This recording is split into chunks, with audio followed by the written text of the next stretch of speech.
try to defend the Frank. We've got a sold-out Peden Stadium here in Athens, Ohio, and guess what? A Big 12 team is in town. It's the first meeting between West Virginia and Ohio since 2001, and this crowd is ready to see some football. It's going to be rocking here in Athens today.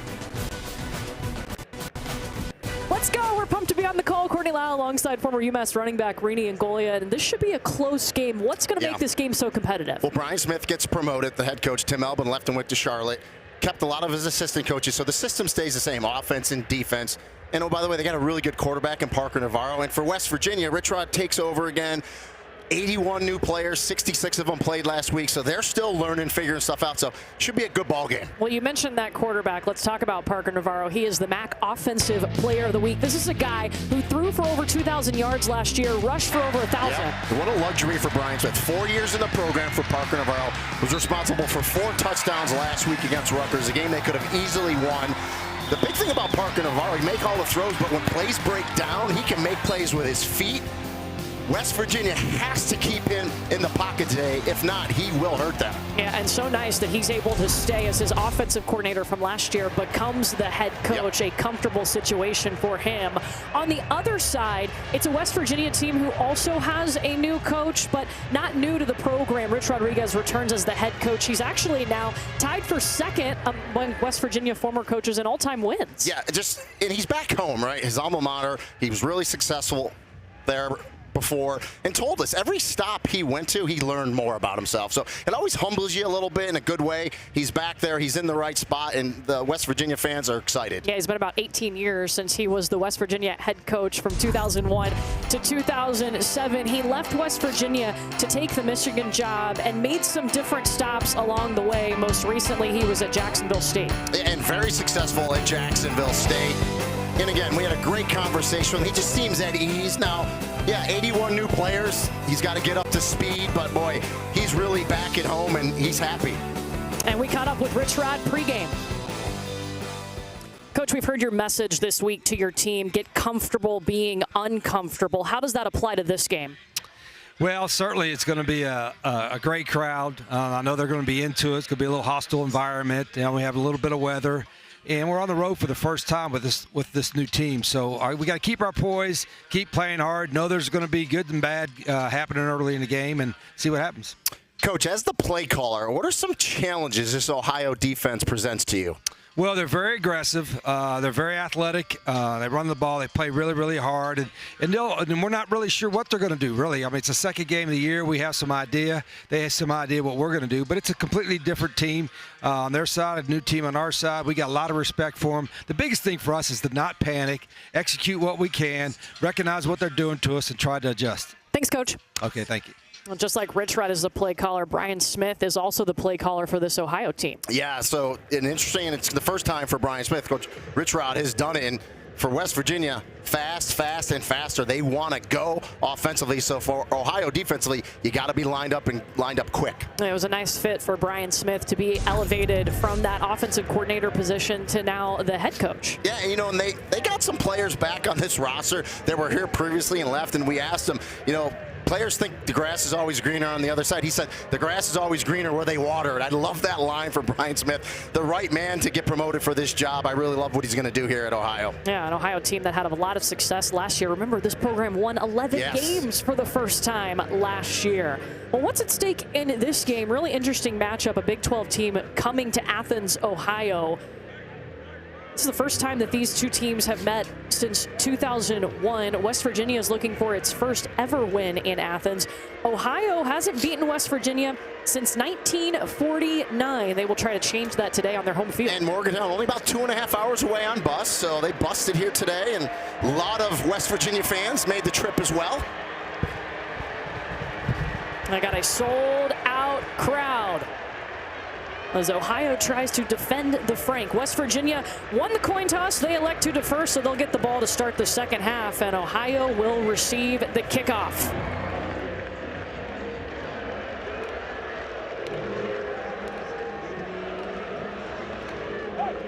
A game that we had circled. This is supposed to be a really close game. West Virginia started the week a 3.5-point favorite. Well, and a lot of people were worried for West Virginia. Hey, this is going to be a trap game. You got Pitt next week, the backyard brawl. No, it's not. They know how good Ohio is. Defending MAC champions. You talked about 11 wins last season. This is a really good program in Ohio, and the West Virginia players know that. So Ethan Head, the Tulane transfer, is getting set to kick off for West Virginia. Amon Dennis is back for Ohio. A little Big 12, a little MAC, a little head-to-head on this Week 2 College Football Saturday.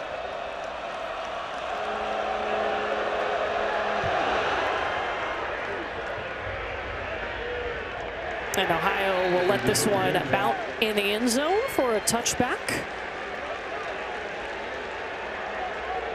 Well, we mentioned all the stability. Even though they have a new head coach, not new to the program, they also have that returning quarterback in Parker Navarro, one of the captains, and he knows what success looks like because he was a part of last season's great success. Yeah, dual threat, as we talked about. He was the MAC championship game offensive player of the game, Cure Bowl MVP last year, and just really experienced, and that's a luxury to have. Somebody who makes defensive coordinators nervous. C.A. Bangura will get the ball on the first play of the game for Ohio, and he falls forward, picks up 3 on the play.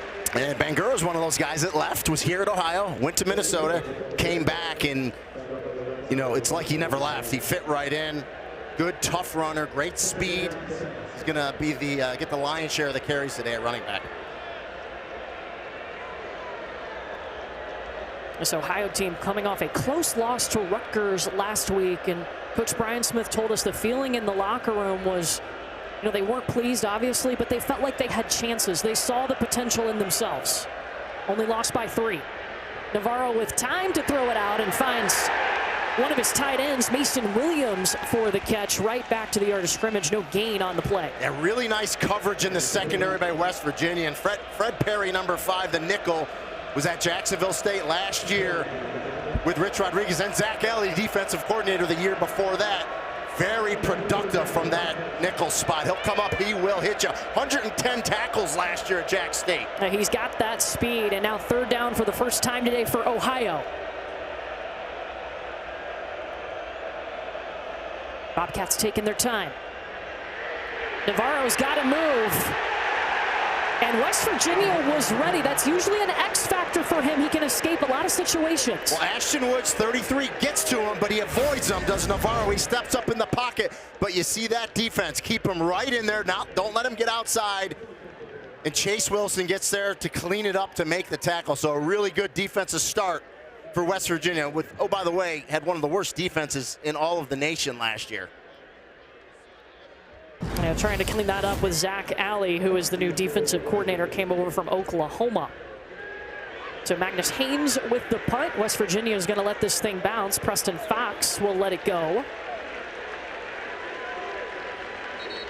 And so we'll get to see the Mountaineers on offense. You know, they had a quarterback battle, and Nico Marchiol was the one that won that. But they've got, besides Marchiol, the top 2 weapons they're looking to use, Jaheim White in the backfield, and then you've got to circle number 4, Cam Vaughn. Yep, Cam Vaughn was at Jacksonville State as well with Coach Rodriguez. Comes over, 7 receptions, 126 yards last week, but he's just a big-time target on the outside. And that's kind of the big 3 for this West Virginia team. Jaheim White getting the call. I mean, you already see a little burst of speed. Just like that, they got a first down. Yeah, the quickness. That's how you press a hole, Jaheim White, right there. Inside handoff, press now, go. Shows you that burst. I mean, he's an experienced back, too. 45 yards rushing last year and 7 TDs. Had a couple of rushing touchdowns last week against Robert Morris. And a good adjustment by Ohio's defense. The second carry he gets, and in comes Honest Lukeman. Yeah, Lukeman, they like him 15 from the edge. They do a good job, does Ohio, that time getting off blocks, but you got to get lined up because here we go. Marchiol looking to throw for the first time. Got some pressure. Pocket collapsing all around him. He's scrambling. Picks up 2 on the play. West Virginia facing 3rd down. Yeah, and so Marchiol doesn't quite have the speed like Parker Navarro on the other side when you get loose, but he does a good job. Doesn't throw it up and just gains what he can. But 3rd and long, it's a good position here for the Ohio defense to try to get the ball back.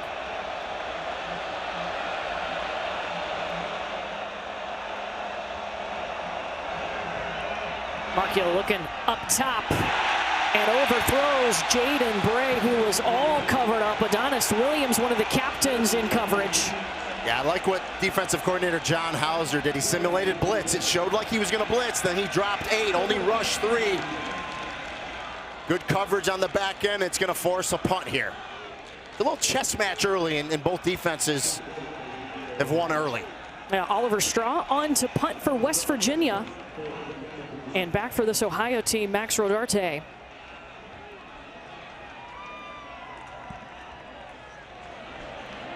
A booming punt from Oliver Straw. Rodarte fields it at the 2.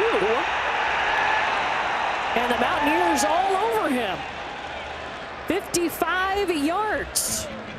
Second offensive possession coming up for Ohio when we come back to Athens.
We want to take you back to that last play on the punt because it's surprising that Max Rodarte fielded this. And they had a few issues with special teams last week against Rutgers. You cannot catch this ball inside the 5 like that. If the punter does a good job and he angles it out and it goes out at the 1 or 2, so be it.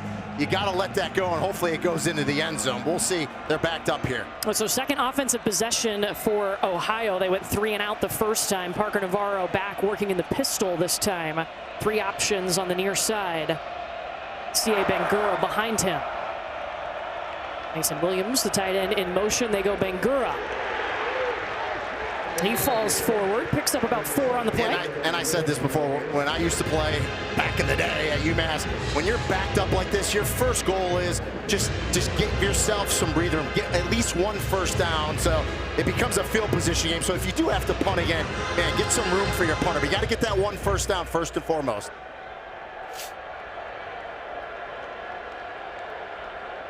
Well, whereas West Virginia wants to play with tempo, Ohio is okay taking their time. They also can throw some tempo in if they need to. Pass incomplete, and Navarro was looking for Chase Hendricks, who, my goodness, they moved him to the slot, and he has become a big weapon. Yeah, hard worker, number 7, Chase Hendricks. They really like him.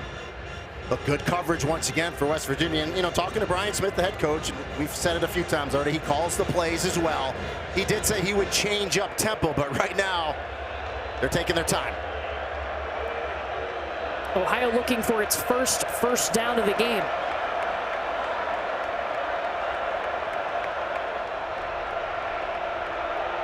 And Navarro making an adjustment. Rodarte has the catch.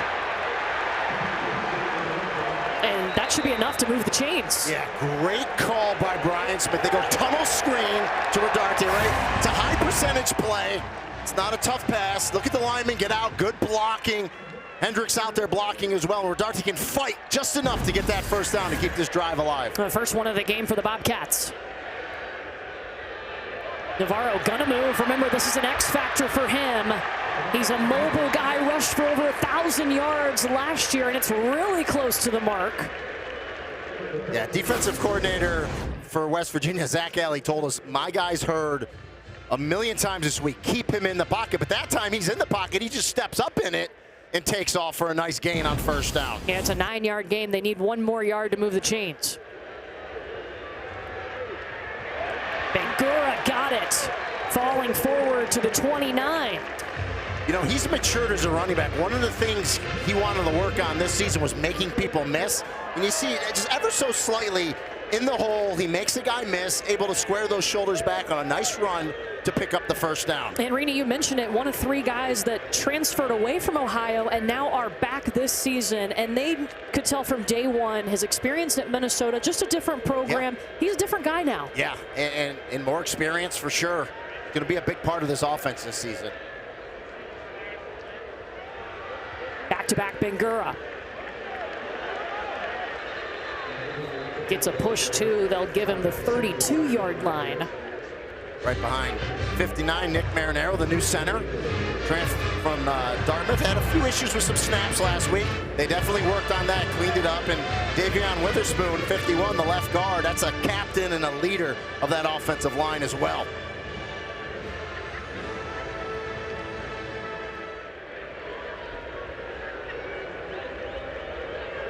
They spread it out here for Navarro on second down.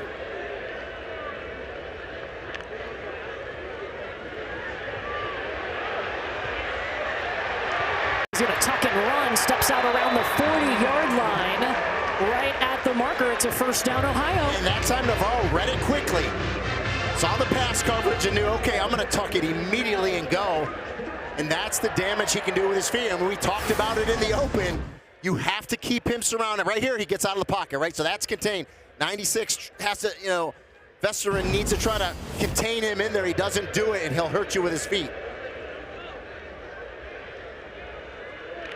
Started his career at UCF before transferring to Ohio. Did it the normal way, right? Transferred once early and then stayed. Yeah. Duncan Brune is the running back now out of Germany. And they like this 1-2 punch in the backfield of Bangura and Brune. Yeah, Brune's like I call him the German hammer. 218, squares his shoulders nicely, likes the contact. Super intelligent guy, too. They're both physical runners. Yeah, I mean, Brune played as a true freshman last year, and the coaches told us we want to get him more carries today. And last week against Rutgers, 6 carries for 22 yards. We'll see what his workload is today. A second down at their own 45.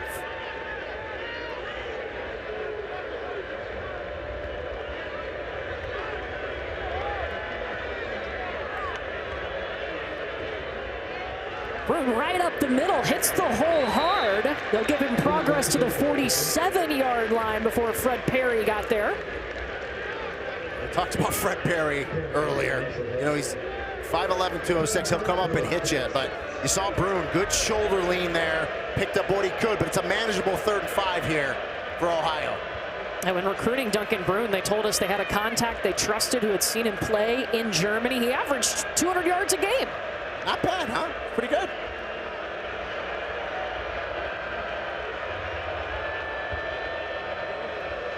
Ohio 1 for 2 on 3rd down.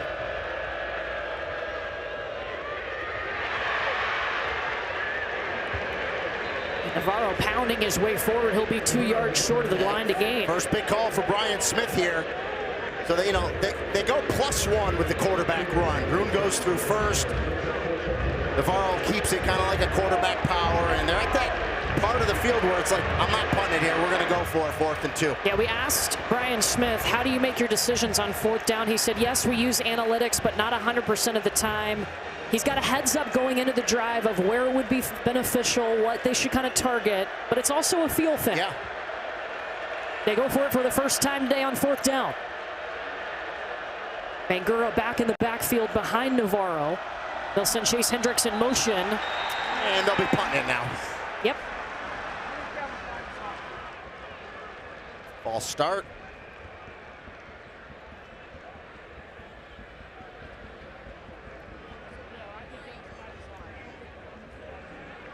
False start. Offense, 5-yard penalty. Still 4th down.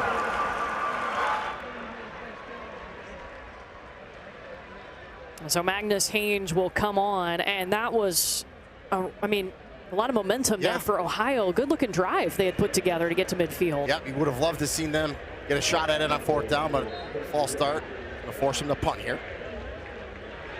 Preston Fox back for West Virginia. Calls for the fair catch. And hey, a big opportunity here for West Virginia. They get the stop back on offense for the 2nd time when we come back.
ESPN College Football is brought to you by McDonald's.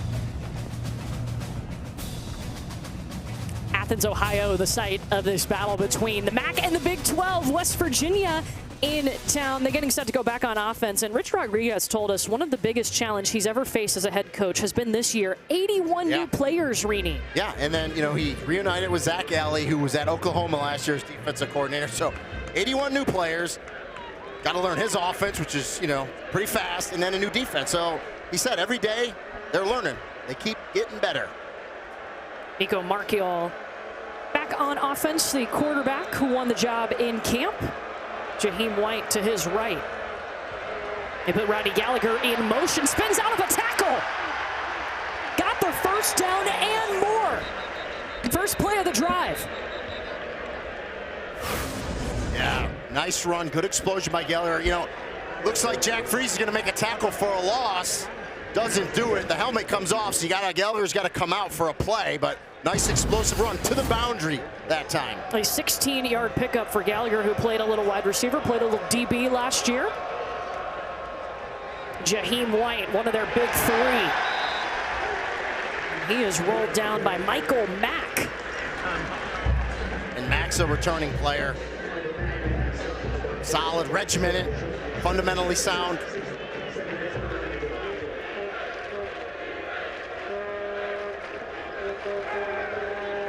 They'll throw it to Jaheim White, coming out of the backfield. Dropped at about the 30, just over the 30-yard line.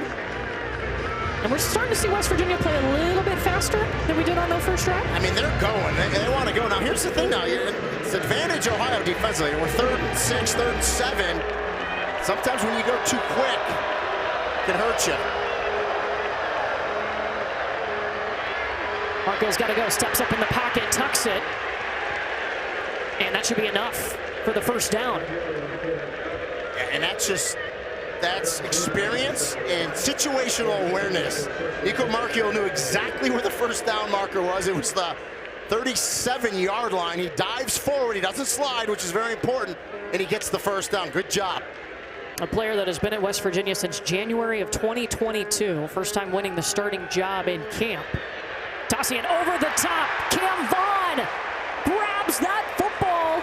And look at West Virginia leaping into Ohio territory. Cam Vaughn, extremely strong hands and long arms. Watch him go back and reach for this ball. Catches it with his hands, sucks it in so the DB can't knock it down. He's a big-time playmaker, is Cam Vaughn. An explosive play, a 31-yard pickup for the transfer from Jacksonville State. Coming with Rich Rodriguez. Jaheim White. A monster hole. And Jaheim White has found the end zone. West Virginia on the scoreboard.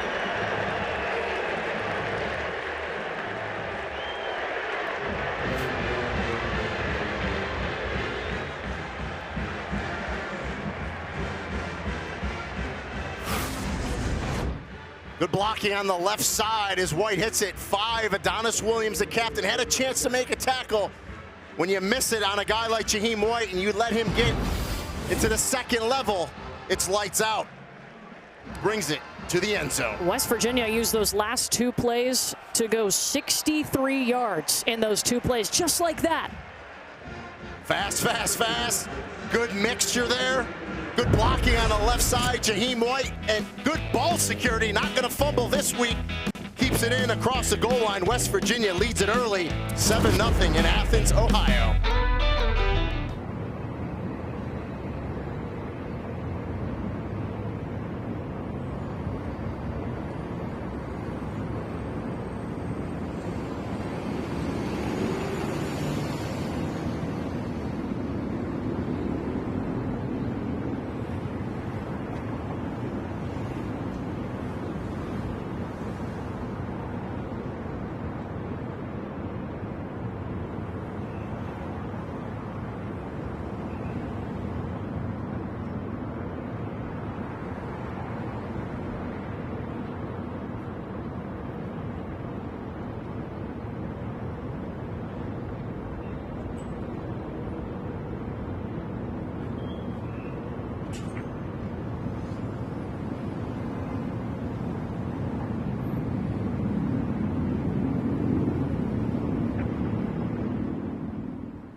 So Rich Rod and this West Virginia offense just used back-to-back explosive plays to find the end zone and take a 7-0 lead on the road at Ohio.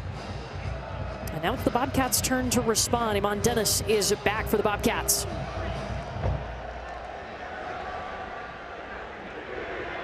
Fields it inside the 5. And they'll take it to the 20. Well, ABC Saturday Night Football presented by Capital One. It is number 15 Michigan at number 18 Oklahoma tonight, 7:30 on ABC and the all-new ESPN app. Reedy, what do you think about that game? Who you got? I like Oklahoma because I think John Mateer is really good. Ben Arbuckle is offensive coordinators with him as well. But, Bryce Underwood, the true freshman from Michigan, it's pretty good. But that should be a great game tonight. Now, the atmosphere looked awesome on College Game Day this morning in Norman. They usually turn out well. Yeah. Well, Parker Navarro and this Ohio offense had a nice run going, but on 4th down, a false start penalty kept them from going for it at midfield. That killed the drive. Yep. And you got to feel like, playing a team like West Virginia with the tempo they go at, you got to score some points, right? You got to finish drives off with points. We'll see if Ohio can get it going here late in the first. Now, last week, Ohio found themselves down in a hole. They trailed by 17, eventually lost to Rutgers by only 3. Only gave up 3 points in the second half. Defense played outstanding in the second half last week. A team that won 11 games last year. Navarro lets it fly, and Ian Pugh was the intended target. Ashton Woods putting some pressure on. There's a flag in the backfield. And you heard the boo bugs. Actually, that's the West Virginia fans here thinking it's going to be on West Virginia, and it is. Roughing the passer, number 33. Defense, 15-yard penalty, automatic first down. Well, it's Ashton Woods. He had to get him high. And it's just, they're going to protect quarterbacks. It's just, you saw him kind of swing that hand a little high, and they're going to call that. And, it's Michael Vandervelde, Big 12 crew today. Mm-hmm. Just got to, if you're Ashton Woods, you just got to lower your target. Because you weren't late, you were just high. That's a big pickup for Ohio. They're now at their own 39-yard line, 1st and 10. Off play action, Navarro slinging it up, looking for Hendricks. 3 guys around Chase Hendricks, didn't matter. Inside just short of the 20. And the thing I love here, Parker Navarro takes a big hit. He stands in the pocket. He knows he's going to get hit. He puts air under it and gives Chase Hendricks a chance to run under. And what concentration by Hendricks to bring that in. A 38-yard pickup. An explosive play for Ohio. Navarro keeping his eyes downfield, still directing traffic on the move. And the pass incomplete, looking for Caleb Gossett. And 15, Ben Cutter, one of the Will linebackers. That's the one thing Zach Alley, he's going to use 4 or 5 linebackers today. And they know you cannot let Parker Navarro get outside the pocket. And 15 ran hard to force that throw, not letting Navarro turn and run the ball. And they break it up. Good job on the back end there by the defense. Tarnu.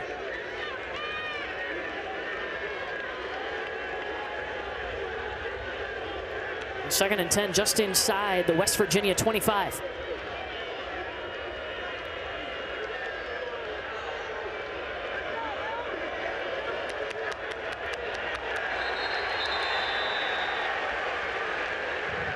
Play a game. Offense, 5-yard penalty. Still second down.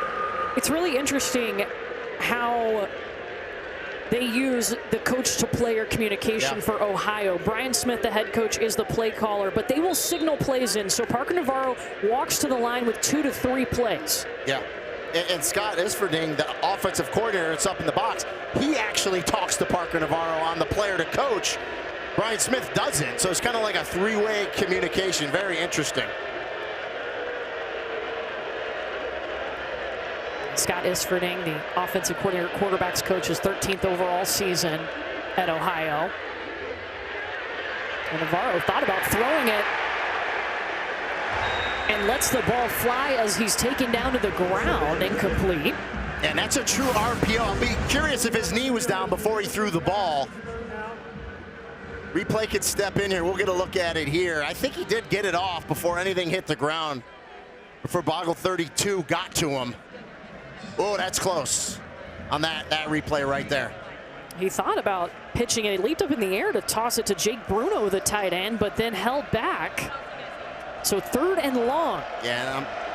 Ohio 1 for 3 on 3rd down. And they did mark him down, so that's why replay's not looking at it. They did call it a sack.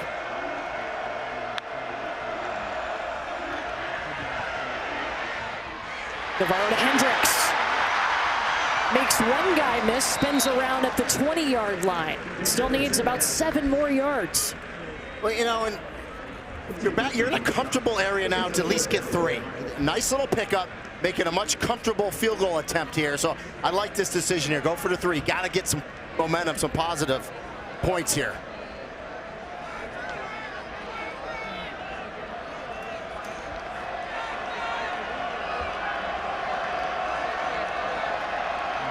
So Brack Peacock is actually the kicker out there. And it's up and in. It had been David Dellenbach, the transfer from UCLA, but Brack Peacock is the one that kicks that field goal. Little curve ball. They didn't tell us that in production meeting, so. A 37-yarder. And again, just important for them, right? Obviously, you want a touchdown, but come away. You're moving the ball nicely. Had some big plays there. Get points.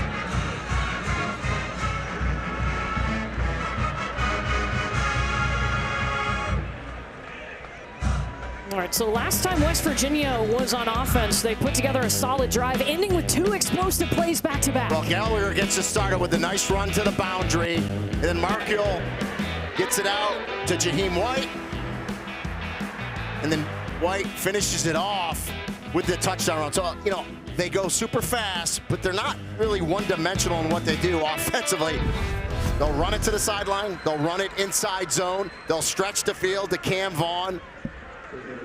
They'll RPO it. They'll really keep a defense on their heels with this Rich Rod offense. So we'll see if they can continue that momentum. Ohio able to get the field goal. 7-3 here in the first quarter. First meeting between these two since 2001. Preston Fox on the move. Ooh, takes a hard hit, flips up into the air.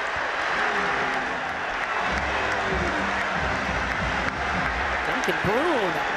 Well, last week for West Virginia's offense, controlling the football and taking care of the football was a problem. Yeah, 3 fumbles in 4 plays in the first half, and that's just a nightmare for an offense, especially an offense that wants to go fast like West Virginia. So they worked on a lot of ball security. The one thing it did was they ended up 4 fumbles altogether.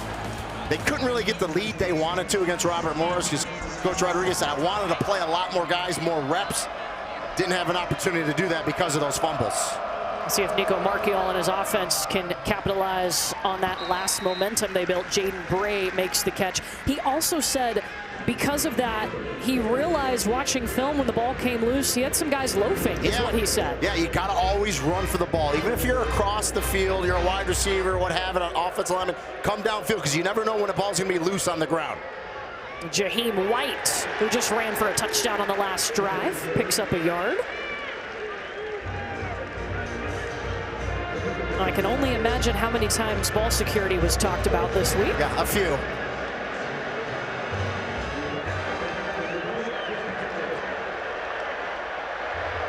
West Virginia did beat Robert Morris 45-3 last week.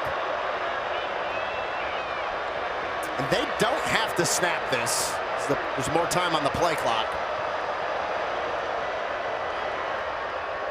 They'll pitch it out to White. Ohio just waiting. Adonis Williams, we've called his name a few times. 2-time captain, leader, fights through a block and makes that tackle for the loss. Tremendous play by Adonis Williams. A guy that has battled injuries, been a little banged up his entire career, but he never lets the coaching staff know, plays through it, and a big one here for Adonis Williams. First quarter in the books. West Virginia leads it 7-3.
Well, West Virginia getting set to punt. Oliver Straw, last time out, had a 55-yard punt. Max Rodarte is back for Ohio.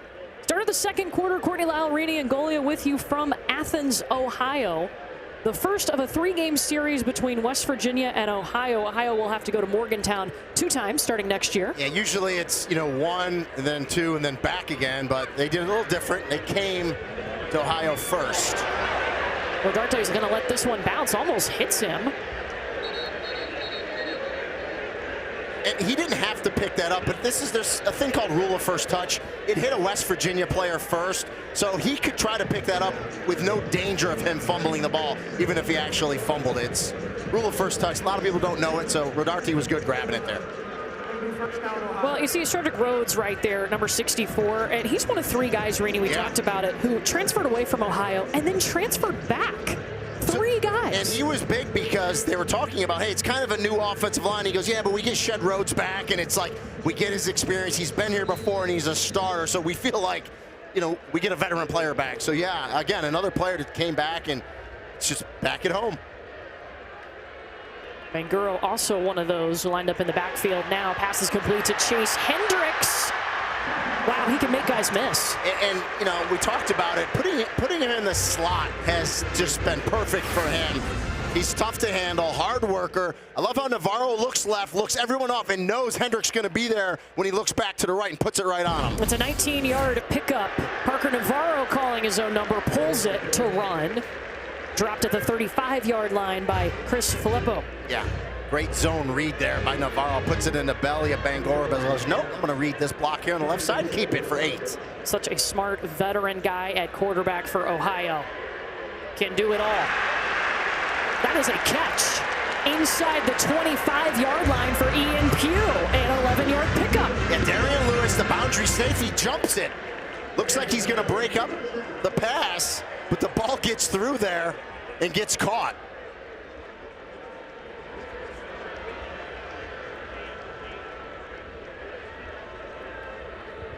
Ohio was going quickly. Now they slow things down. This is a change of pace that Brian Smith said he wants to use.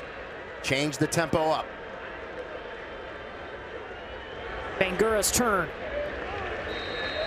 Yeah, they had a lot of baseball references when it comes to tempo. He said, look, we got a change up. We can throw that in. We've got a fastball, a cutter, and a change. That's what the terms they use when talking about their tempo. A big slow curve that takes a while, too. There's a lot of baseball analogies for sure. Well, I think Scott Isfordine, the offensive coordinator and quarterbacks coach, if we could have talked about the Reds for a while. Yeah. I mean, he had the Pete Rose Cup during our call. I'm a big baseball guy. Talk about that stability. Scott Isfordine's been here 13 years, so that's what I'm talking about. A lot of experience here. Navarro by himself on the move. Scrambling, got the first down, spinning inside the 10. Brian Wilson in Ohio will take that every single day. Navarro in the open field, one-on-one with 30. Chase Wilson, a linebacker, and Navarro's going to win that. And that's just what you just got to try to avoid if you're West Virginia, because right now Navarro is making plays with his feet. 13-yard gain for Ohio, looking for its first touchdown today.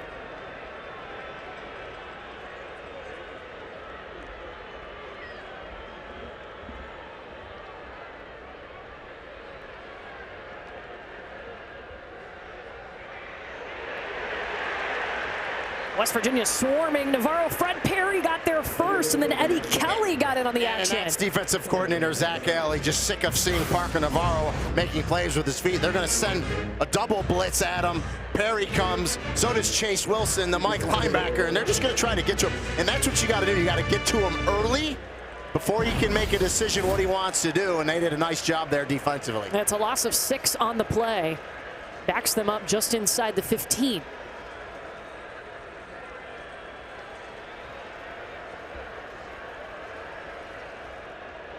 I don't know if Navarro is ready for the snap. And remember, it's a new center.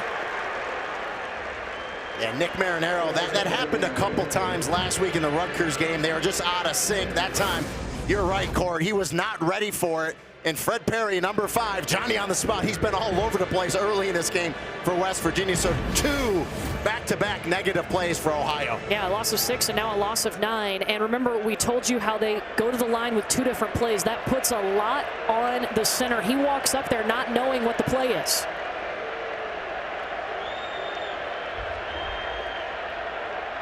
So 3rd and a mile.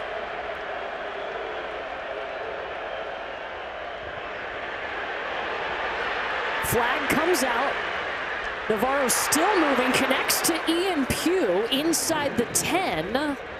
It's going to be a very interesting call for Rich Rod. We have holding on the offensive line of Ohio. So does he back him up and think maybe I'm knocking him out of field goal range? Or decline and say I'll give him a chip shot field goal? I bet you he takes this penalty and backs him up. I got a hunch, but we'll see. Now there is 2 flags, so there may be 2 different calls here. The head referee in the white hat, Michael Vandervelde, definitely called holding. It's clear as day. We'll see what the center judge called. They sort it out here. There are 2 fouls on the play. Holding number 55, offense. That penalty is declined. Holding number 64, offense. That penalty will be enforced 10 yards. Still 3rd down. So Jordan Jones, both tackles, and Shed Rhodes. Yep, so he knocks him back here, but now you got to play defense again on 3rd down. But again, it's 3rd and goal. So, I mean, 3rd and 33. Not many. You got a lot of plays for that? Yeah, not many. So.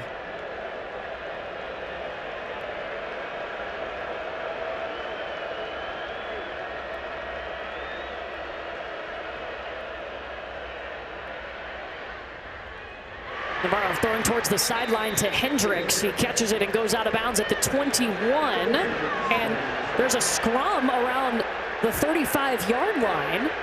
A little back and forth shoving between West Virginia and Ohio. But listen, I'm glad the officials got in there quick. Yeah, I don't see any flags. No cheap penalties. Break it up. Listen, it's football, right? It's this. There's a lot of pushing and shoving. Offensive lineman. It's right in the middle there of the screen. Saw a little takedown and then another little takedown. But hey, those are big uglies in there. Offensive lineman, defensive lineman. But I like the play by Ohio. Pick up a few yards. Make this a much closer field goal attempt. So Brack Peacock, who we saw kick the first field goal and make it. This one from 38. Last week it was David Dellenbach. And it's no good. West Virginia's defense gets a stop. And the Mountaineers keep the 7-3 lead. They've got the ball when we come back.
Kick off your Week 1 NFL Sunday at 10 a.m. Eastern with the Countdown crew on ESPN and the all-new ESPN app.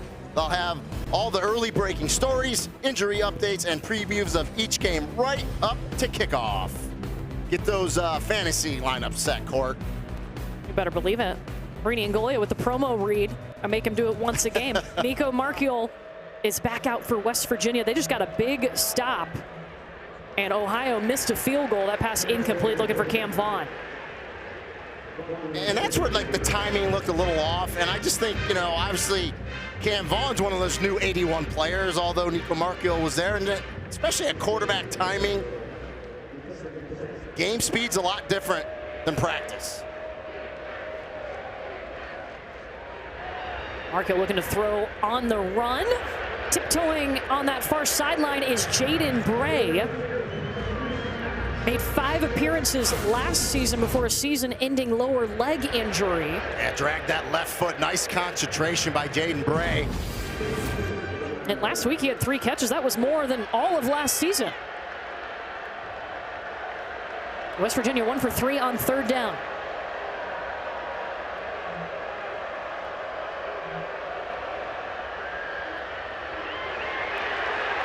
Marchiol in trouble. Loses 2 on the play. Dukes is there in his face from Ohio's defense. Yeah, wanted to throw it, nowhere to go. 27, Jack Freeze was there first. Slows him up, and then here comes everybody else inside out and just nowhere to go. And so that's the thing. You go lightning fast like West Virginia is, and you don't get a first down. I mean, you're putting your defense right back on the field, kicking it back to Ohio here. And Ohio has dominated time of possession. They've had the ball for about 10 more minutes than West Virginia has. So that's a lot of time for West Virginia's defense to be on the field. Oliver Straw with the punt. Rodarte grabs it and then steps out of bounds. So a big moment for this Ohio defense. A close ball game, just 7-3. The Bobcats take the ball on the other side.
Saturday Night Football presented by Capital One. It's number 15 Michigan at number 18 Oklahoma tonight at 7:30 on ABC and the all-new ESPN app. And now for our Fansville College football update brought to you by Dr. Pepper. Rini, we had Oklahoma's bowl game. Yeah. And John Mateer had already said he was coming. How excited were they in December about this guy? Oh, yeah, they were ready for him. And, again, I think he's a better athlete than people think. Definitely dual threat. And the big thing is his offensive coordinator, Ben Arbuckle's with him. We talked about it. And then, you know, you got Bryce Underwood, true freshman, but it's going to be an electric environment today for that true freshman. And then Wink Martindale, the defensive coordinator for Michigan, he's going to have a few things up his sleeve for John Mateer as well. It's going to be a great one. Yeah, it's going to be a great one coming up at 7:30 from Norman. We're here in Athens, Ohio.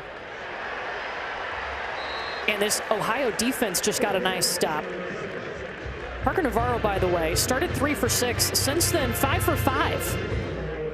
And he's really comfortable with Chase Hendricks. You talk about, you know, familiarity of these two. Played together last year, 40 receptions last year for Hendricks, but no doubt he's wide receiver 1 this year for Ohio. Spins out of the tackle, Max Rodarte, first down and into West Virginia territory. You know, the coaches told us they believe Rodarte may be the fastest player on the team. Just a little stop around, a little whoop, little spin, and then get going down that right sideline. And Rodarte, a guy that transferred in from City College of San Francisco a couple of years ago. And actually, they told us, they were very honest. They said when he arrived, we were a little disappointed. It wasn't progressed really slow. Yes, a lot but slower then, than they thought. About middle of last year, it clicked, and man, are they excited about Rodarte, number 3 in green. Yeah, he's stepped up ever since then.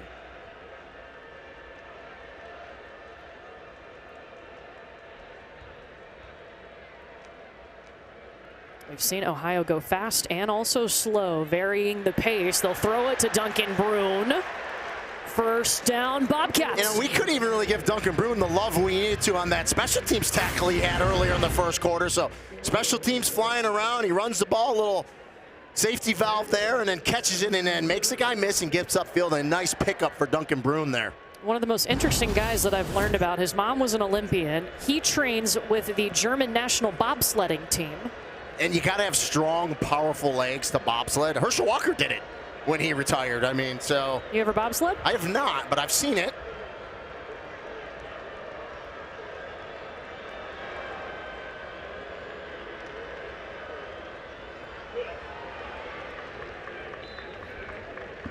Brune picks up 2. It's C.A. Bangura and Duncan Brune are the 2 backs that we have seen, and they'll rotate right now as Bangura comes back onto the field for Ohio. And they like Brune as, you know, more of that downhill runner, off tackle, between the tackles, where Bangura, of course, can make people miss and has really good speed. And Bangura, preseason All-Mac second-team selection. He gets the carry. Slipped trying to cut back the other way, and third down on the way. Yeah, it was the right read. I mean, West Virginia was stretching it out, cuts back, but definitely loses his footing. If he didn't lose his footing there, he probably thought he could square those shoulders up and get through there, but he doesn't. A big third down here. Now, third down has been tough for both teams today. Ohio just 1 for 5. I mean, West Virginia is 1 for 4 on third down.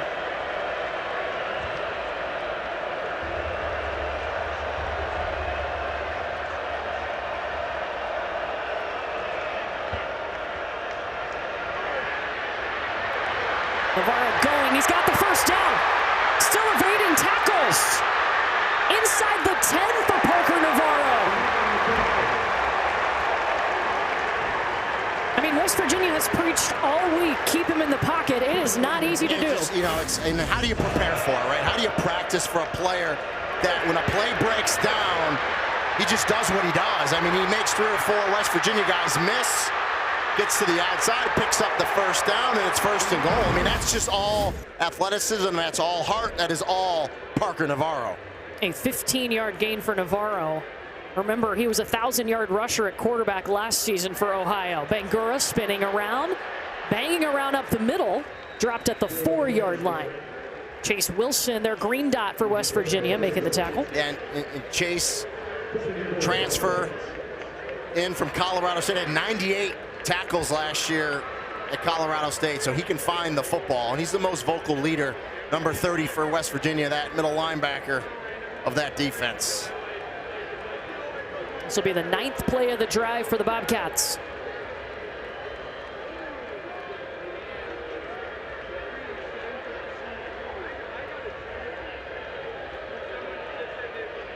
Navarro adjusting. It's Mason Williams, the tight end, in motion. He pulls it away from Bangura. And I think he was trying to throw it to Mason Williams, but Fred Perry said, ah. Yeah, and that was a true RPO, so he could give it to Ben-Gur in the belly. He decides to pull it. He can then run it or throw it. The offensive lineman, as long as they don't drift down past 3 yards, which they didn't, he went to throw it. But as you said, Court, Fred Perry knocks it down. And I like how he ran for it in case the referees called a backwards pass, but it was definitely a forward pass that was then deflected by Fred Perry. But excellent defense by the nickel Perry. 3rd and goal. Ohio's converted on 3rd down twice.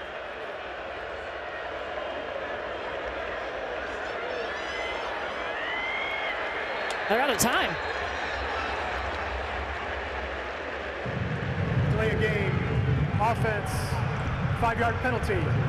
3rd down. You know, when you talked about it, Court, they give Parker Navarro 2 or 3 plays right at the line of scrimmage, and sometimes you'll go through your progressions, you'll go through your reads. The defense is changing, which is going to change your play, and that's what happens. Sometimes you just run out of time.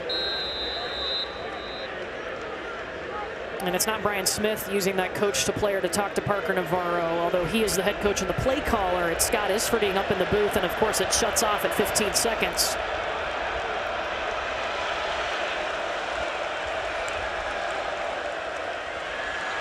Navarro with pressure in his face. Oh, scary play. There's flags out. A helmet has come off of a West Virginia player. It was Justin Harrington that lost his helmet. We'll see what the penalty is. Flag was thrown in the end zone. And the back judge is pointing towards West Virginia, so we'll see what the call is here. Prior to the pass, holding number 14, defense. That penalty will be enforced. After this is to the goal, automatic 1st down. That's on Tarnu, one of the Jacksonville State transfers. Huge penalty because it's a fresh set of downs. Tarnu and Boyce, safeties, they both play about equal time, 50-50 on the reps, but that's a huge holding call on Tarnu. Give Ohio a fresh set of downs here, 1st and goal. Ohio missed a 38-yard field goal their last time in the red zone. Now they got a fresh set of downs to find their first touchdown of the game.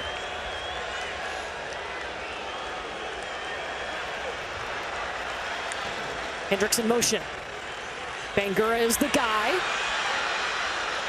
Avoided a couple of tackles before he was able to take it to the 2-yard line. Yeah, I think 18, Curtis Jones, former linebacker, now plays like a DN bandit position. He came off the ball quick. Got to Bangura in the backfield, slowed him up, but Bangura was able to get through and pick up a couple.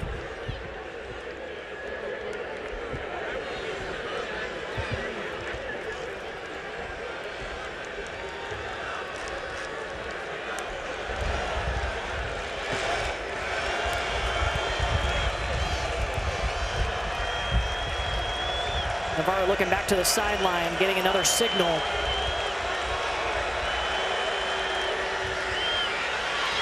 Saw a hole, tried to dive in, looking for a push. He's going to be short. Just picks up a yard. But looks back, gets the signal. They go speed option. I like the call. He decides not to pitch to Bangura, keep it. We got a little maul at the goal line, and West Virginia wins that one, keeps him out, but here we go.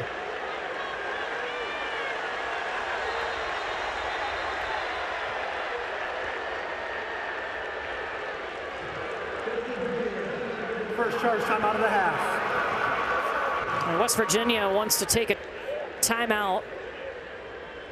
3rd and goal. Ohio looking for its first touchdown of the game.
Ohio is about to run its 5th play in the red zone on this drive. They've gone 70 yards. Parker Navarro has accounted for 61 of those yards. Yeah. Pretty important piece of the offense, I'd say. Looking for their first touchdown and their first lead.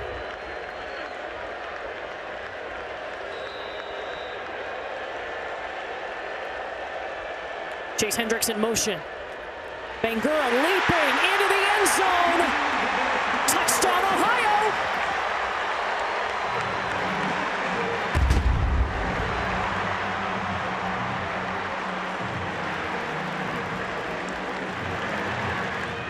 First lead for the Bobcats. And I like that call. Listen, give it to your big back, downhill, some motion to keep the linebackers kind of their eyes moving a little bit. Good push on that right side. Trent Allen, 60. Jordan Jones, 55. And then give it to Bangura deep in the eye and let him go get the touchdown. It's an attitude play. And Brett Peacock, they made a change to kicker before this game. He is on to attempt the PAT. It is up and good. And Bangura has his first touchdown of the season. Again, not surprised by the score, right? A close game. I mean, West Virginia opened the week as a 3.5-point favorite. Yeah, everyone predicted this to be close.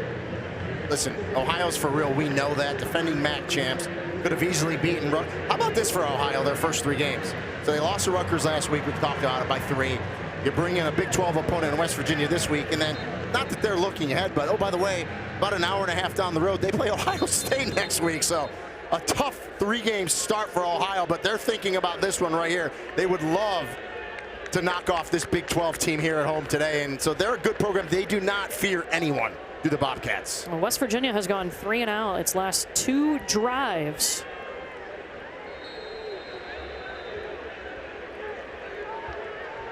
David Dellenbach will do the kickoff for Ohio.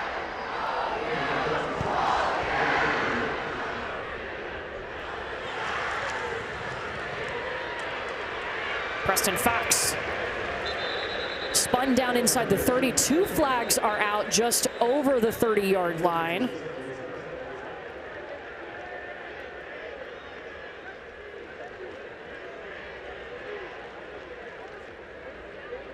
You see both the referees that threw the flag, they dropped them the exact same place, which tells you they have the same call. Holding number 10, return team, 10-yard penalty from the spot of the foul. First down.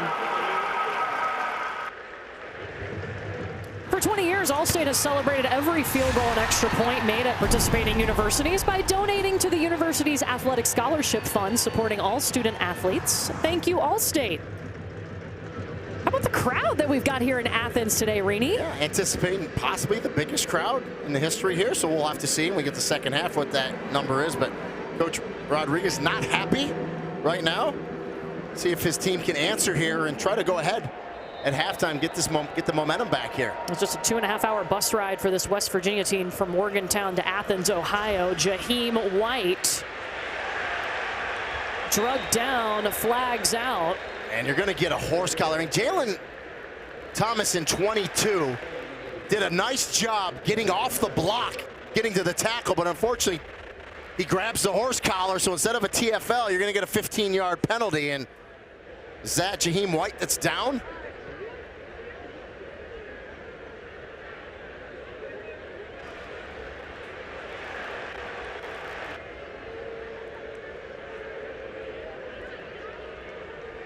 I think it is Jaheim White.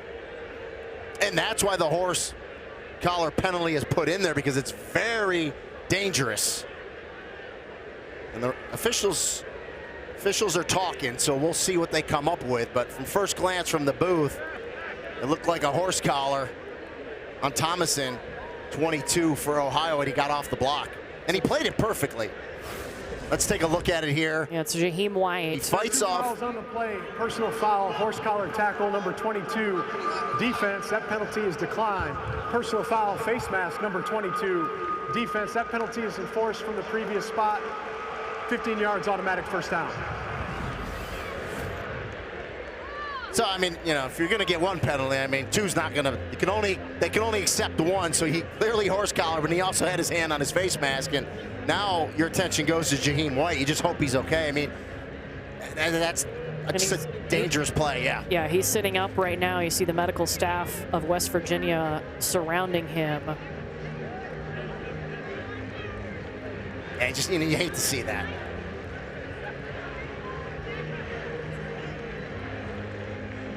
Yeah, hate to see it. And again, that's why that penalty is in there. It's just a dangerous play, the horse collar.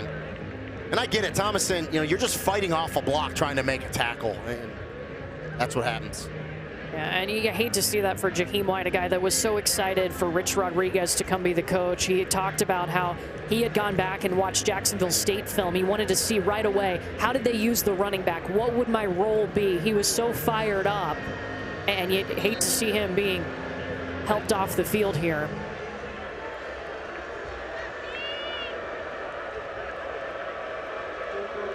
So Nico Marchiol and the West Virginia offense have to go back to work without their lead rusher in the backfield. They tried to throw it to Clay Ash, one of their other young running backs who is a walk-on, but just off his fingertips. And they just look a little out of sorts offensively, right? That pass by Marchiol, you're just trying to dump it down to a safety valve in Clay Ash, and you can't hook up. So it's a little out of sorts right now. 2nd and 10 at their own 33. Marchiol dumps it out into the flat to Ash. Dives back to the line of scrimmage. No game on the play. Nemo Dukes.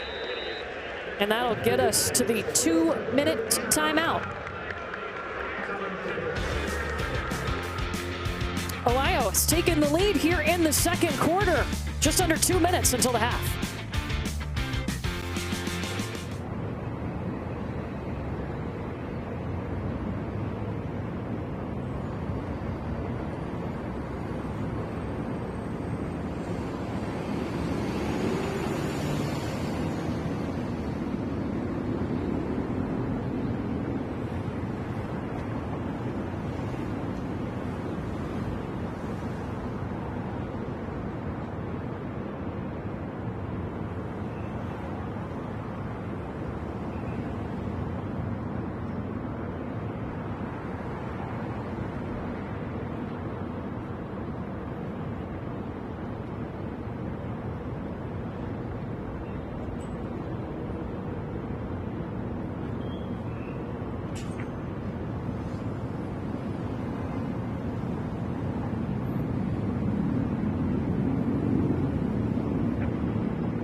Offensive coordinator, his 3rd overall season at Ohio, and his defense, they gave up the 2 big plays on the West Virginia scoring drive, but rest of the time they've only allowed West Virginia to average 3 yards per play. They've been aggressive, and a lot of different guys have stepped up and made plays in this first half. 3rd down, West Virginia is 1 for 4 on 3rd down.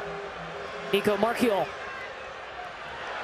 looking for a stretched out Grayson Barnes, and that pass incomplete. He was out of bounds. And just like that, because West Virginia goes so fast, it's 4th and 10. I mean, you're going to give them the ball back. I mean, you've got to punt this here if you're Rich Rodriguez. And John Hauser defensively did the same thing. He's done it a couple times to Mark Hill. He showed blitz. He backed off. He actually only rushed 2. It looked like big Nehemiah Dukes was kind of spying, and he had max coverage in the back end and played it perfectly. Oliver Straw on to punt. Max Rodarte back for Ohio.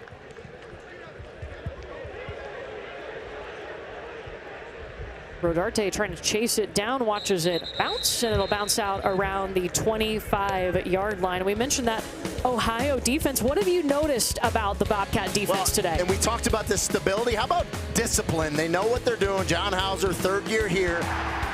No real superstars on the defense. That was Adonis Williams, one of their captains. It's a defensive unit where you're going to call multiple names out. Guys know their assignment. They know where they're supposed to be, and they do their job. They read, recognize the play, and they react as a unit. And so now that defense will get a break as Parker Navarro and Ohio's offense back on the field. Under 2 minutes until the half. Heaving it up into the air, looking for Caleb Gossett. He gets the flag. It was Darian Lewis in coverage who might be in trouble. There was a ton of contact down that left sideline.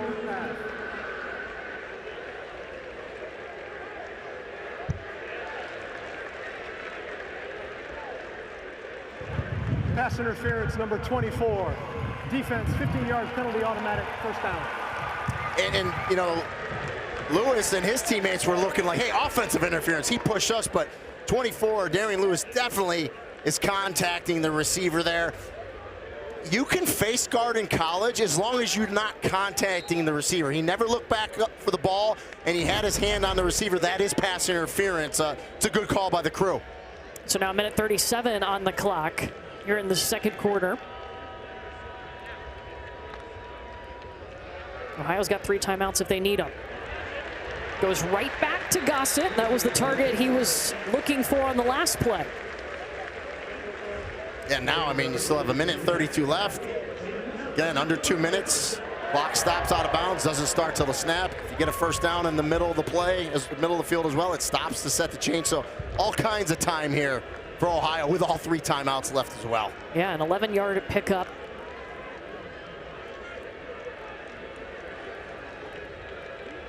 C.A. Bangura lined up behind Navarro. He got his first touchdown of the season on their last drive.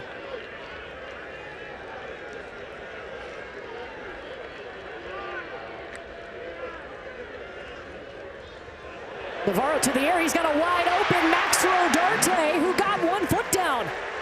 And that was a blown coverage from West Virginia because no one picked up Rodarte. He just came off the line of scrimmage. Navarro picked him up immediately. The safety could not get over fast enough. And excellent concentration by Rodarte to get that foot in bounds. Already been a big playmaker for Ohio today, Max Rodarte. Navarro heaving it up again. Hendricks by himself. 31 yards out.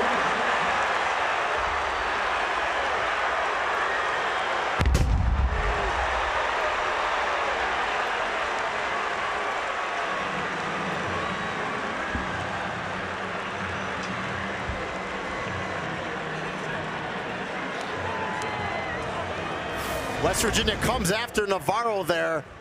And look at the touch pass, dropping it in the bucket to Chase Hendricks, who beats 2 West Virginia defenders. He's in the slot and just runs by Darian Lewis there on the inside, and what a pass by Parker Navarro. Just the 2nd career touchdown for Chase Hendricks. And Ohio has scored 17 straight points. So Chase Hendricks, 7, he's in the slot. Darian Lewis, 24, is going to be over him. Right side of the screen, 7, he's right by where the 30 is, the 3 is, in the slot. Lewis jumps him like he's got safety help over the top, but he doesn't. Navarro reads it perfectly. Hendricks runs the route, puts it in there, and a big-time touchdown for the Bobcats here. And Chase Hendricks moving him to the slot in this offense They ask a lot of that slot receiver. There's a lot of choice routes he can do, a lot of mental stuff, and he realized in the spring, you know, it's going to take a lot. He got in the film room with Parker Navarro to make sure that they were on the same page. Extra reps in practice. And again, that's a quarterback wide receiver combo that's been together a while, right? And it shows. They look like they're in lockstep here, in sync in this first half. Both Navarro and Hendricks preseason all-MAC selections. By the way, Parker Navarro, Rini, 10 for his last 11 for 154 yards in that touchdown. And that was a nice little fall-away throw as well for the touchdown, falling back by Parker Navarro.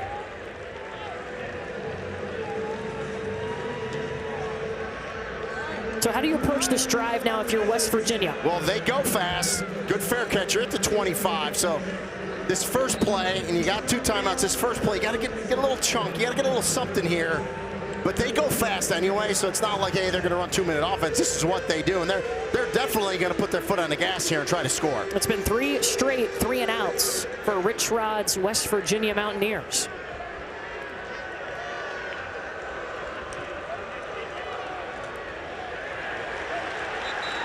That's Clay Ash. Remember on the last drive, their main running back, Jaheim White, was helped off of the field. And they try to surprise the Ohio defense with a run on first down, and they were not surprised.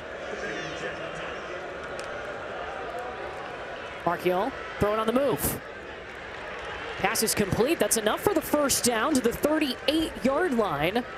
And the catch made by Rodney Gallagher. It gets out of bounds, so the clock stops. You don't have to rush, although they want to go fast, but the clock is stopped. It won't start until the snap.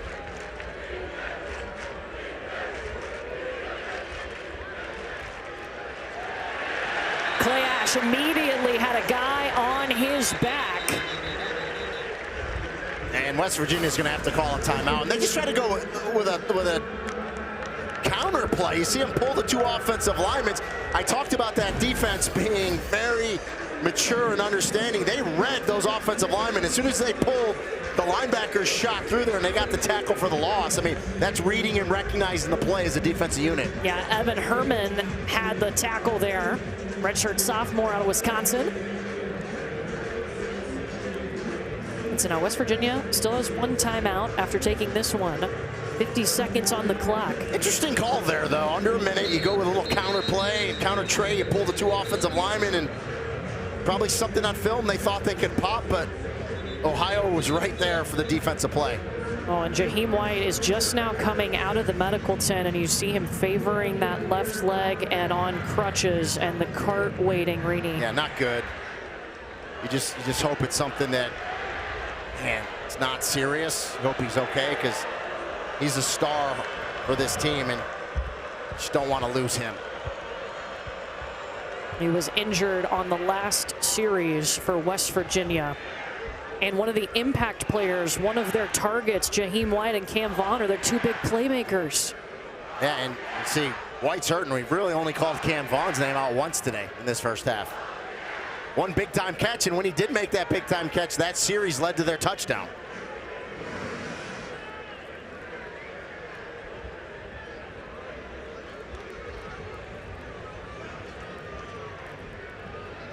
Oh, you hate to see Jaheim White for West Virginia.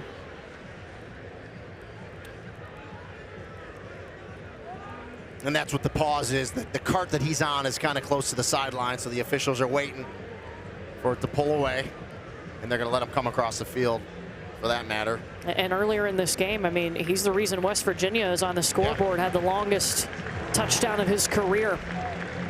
And unfortunately, he is taken off by the cart after coming out of the medical tent.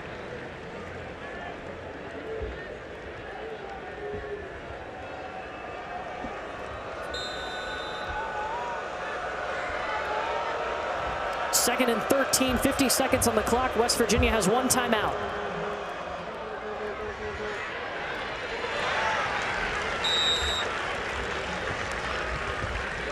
A pass complete to Jaden Bray. 3rd down. West Virginia's only converted once on 3rd down.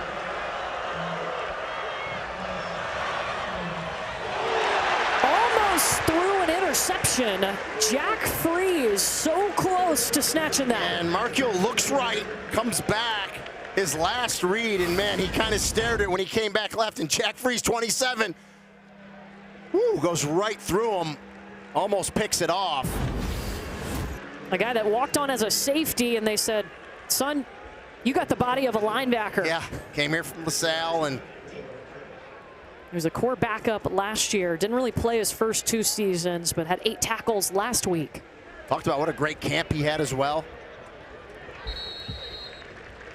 And Rodarte calls for the fair catch. And if I'm Brian Smith in Ohio, let's take a knee. We won that first half. We played great. Take a knee, get to the locker room. You're up by 2 scores. You're thrilled if you're an Ohio fan right now. West Virginia will get the football to start the second half. But it's been 17 straight points scored by this Ohio team after West Virginia led 7-0.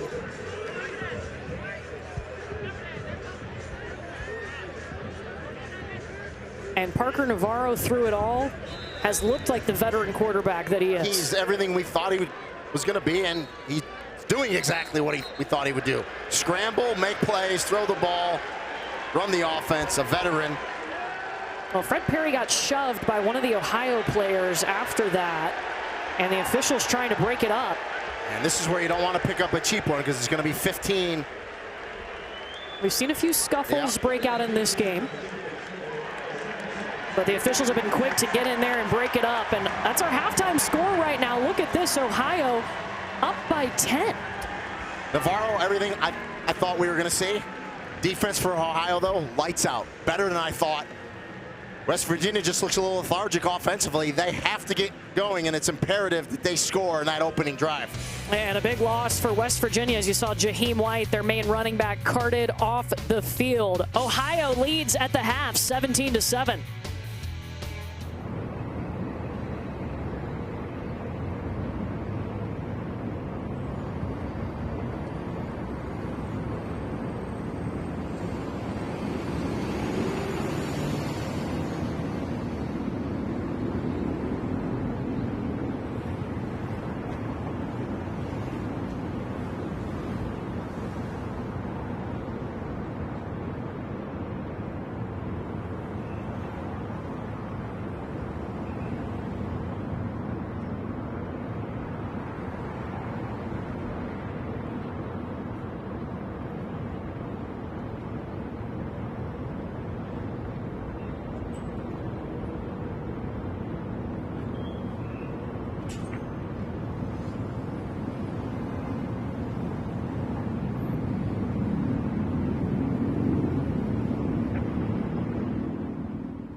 Getting set for the third quarter here in Athens, Ohio. And yes, the Ohio Bobcats, who won 11 games last year for the first time in school history, they are up on West Virginia. Out of the Big 12, Ohio has scored 17 unanswered points, and West Virginia will get the ball to start the second half. Courtney Lyle and Rainey Angolia with you. What stood out about that first half that we just watched? The Ohio defense, and other than the one touchdown drive for West Virginia, just lethargic on offense. They have to come out here in the first half. They get the ball first. They have to put a drive together. Well, let's take a look at today's Good Hands plays. They're brought to you by Allstate, and we saw several of them. It was West Virginia who was able to score first in this game. They had some nice throws. Well, and you see that catch by Cam Vaughn. It's the only time we called his name out, and that was before this run from Jaheim White. So you got to get Cam Vaughn back in it. That was a nice-looking touchdown drive, but other than that, West Virginia lethargic. Yeah, and it was Ohio who grabbed that momentum. Max Rodarte had some nice catches, and Parker Navarro, wow. Rodarte from Navarro, and then Chase Hendricks was a big target. And they looked really good. And again, Parker Navarro, everything we thought he was going to be and more. Now, Parker Navarro right now, 10 for his last 11 for 154 yards and a touchdown. Look at the comparison, and I want to draw your attention to the last line here. Total plays. Yeah, if I had to tell you, I would circle that 24. Rich Rodriguez's goal is 100 plays a game and 25 first downs. They are way away from that goal to this point. The second quarter was all Ohio. They scored 14 points. West Virginia didn't score anything. And in the second quarter, West Virginia only had 25 yards. Yeah, it's and listen, give a lot of credit to the Ohio defense. They were flying around playing really good, but West Virginia is much better on offense. They got to get some chunk plays to get themselves going. Let's see if Preston Fox can give them a little boost here on the kickoff return. Now, we do want to mention, too, we are still looking for an official update on Jaheim White. He was carted off the field in the second quarter. That is their main running back and one of their top playmakers that we don't anticipate seeing. He was on the cart favoring one of his legs. They do have an x-ray facility here, so you would assume that's what they're going to do, check him out, get everything. But if we get an official word back, we will let you know, but no word as of now. What did you think of Nico Marchiol at the quarterback position for West Virginia? I thought he made some good plays, but not consistent enough. And again, they got to try to stretch the field, I think, a little bit. Get Cam Vaughn involved. Marchiol will keep it, falls forward, and picks up 3 yards on the play, stopped by Jack Freeze. And you see that 2 or 3 yards on first down. The goal for Ohio was to limit 2 to 3 yards on first down. So good job there as we look at the West Virginia play chart in that first half. I see a lot of punts on that screen. The only touchdown was Jaheim White, his longest touchdown of his career in the first quarter before he was injured in the second quarter. No gain on the play. And already first possession out, a 3rd and long, and they were 1 for 6 was West Virginia on third down conversions in that first half. Lukeman with the stop for this Ohio defense. Marchiol to the skies, got a wide open target. Jaden Bray,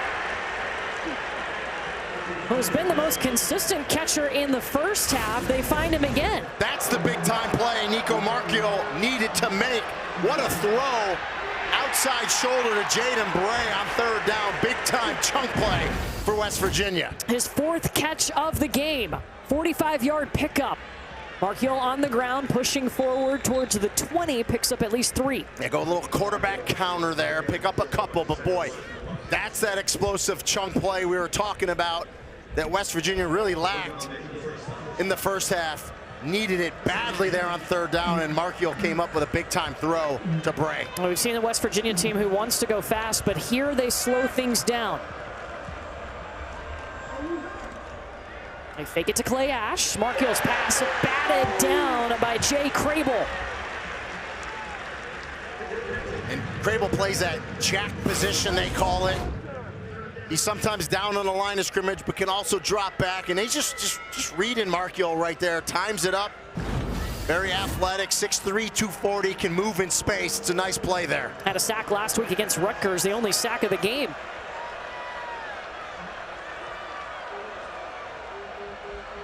Marchiol was looking towards Gallagher, instead trying to weave his way through the Ohio defense, and no gain. That's a tough thing to do. Ohio's defense has been pretty good today. Yeah, Marchiol wanted to throw that. They thought they were going to almost show a little play action, slide Ash, the running back, down the seam, but he was covered perfectly. Markiel had nowhere to throw it, so he kept it. And wisely, they're going to kick a field goal here again. So this will be this will be a 38-yard field goal attempt. As you see, Markiel today 8 for 14 for 115 yards. Cade Hensley is the kicker, the transfer from Coastal.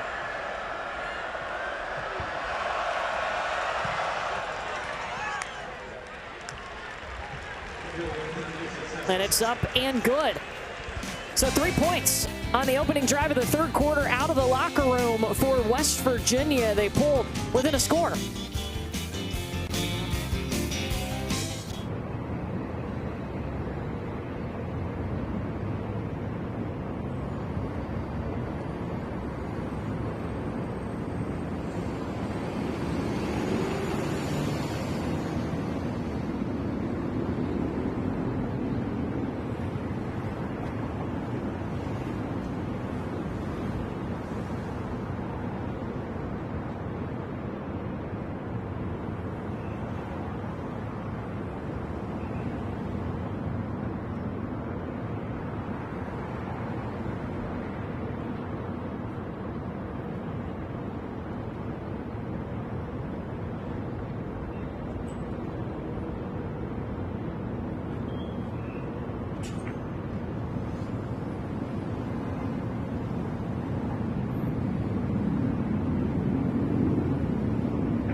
Well, the Frank has been packed here in Athens, Ohio. Still waiting on that official number to see if we had a record crowd, but it is a sellout.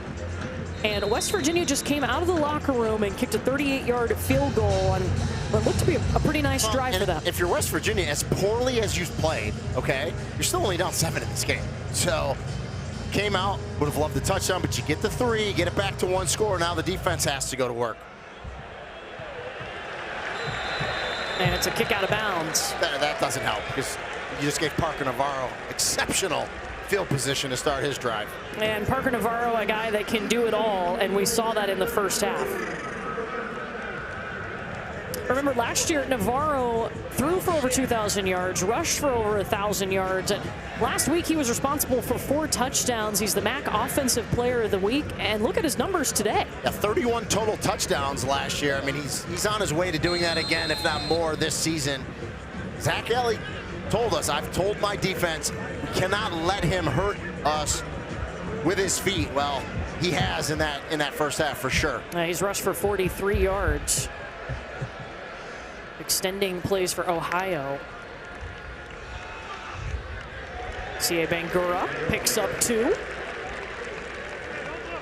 Fred Perry with the tackle. Call Fred Perry's name out a few times today. Yeah. Very active.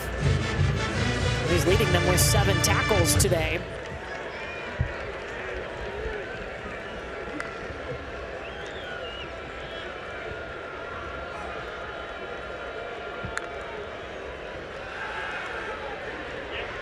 Dumps it over the top to Bangura.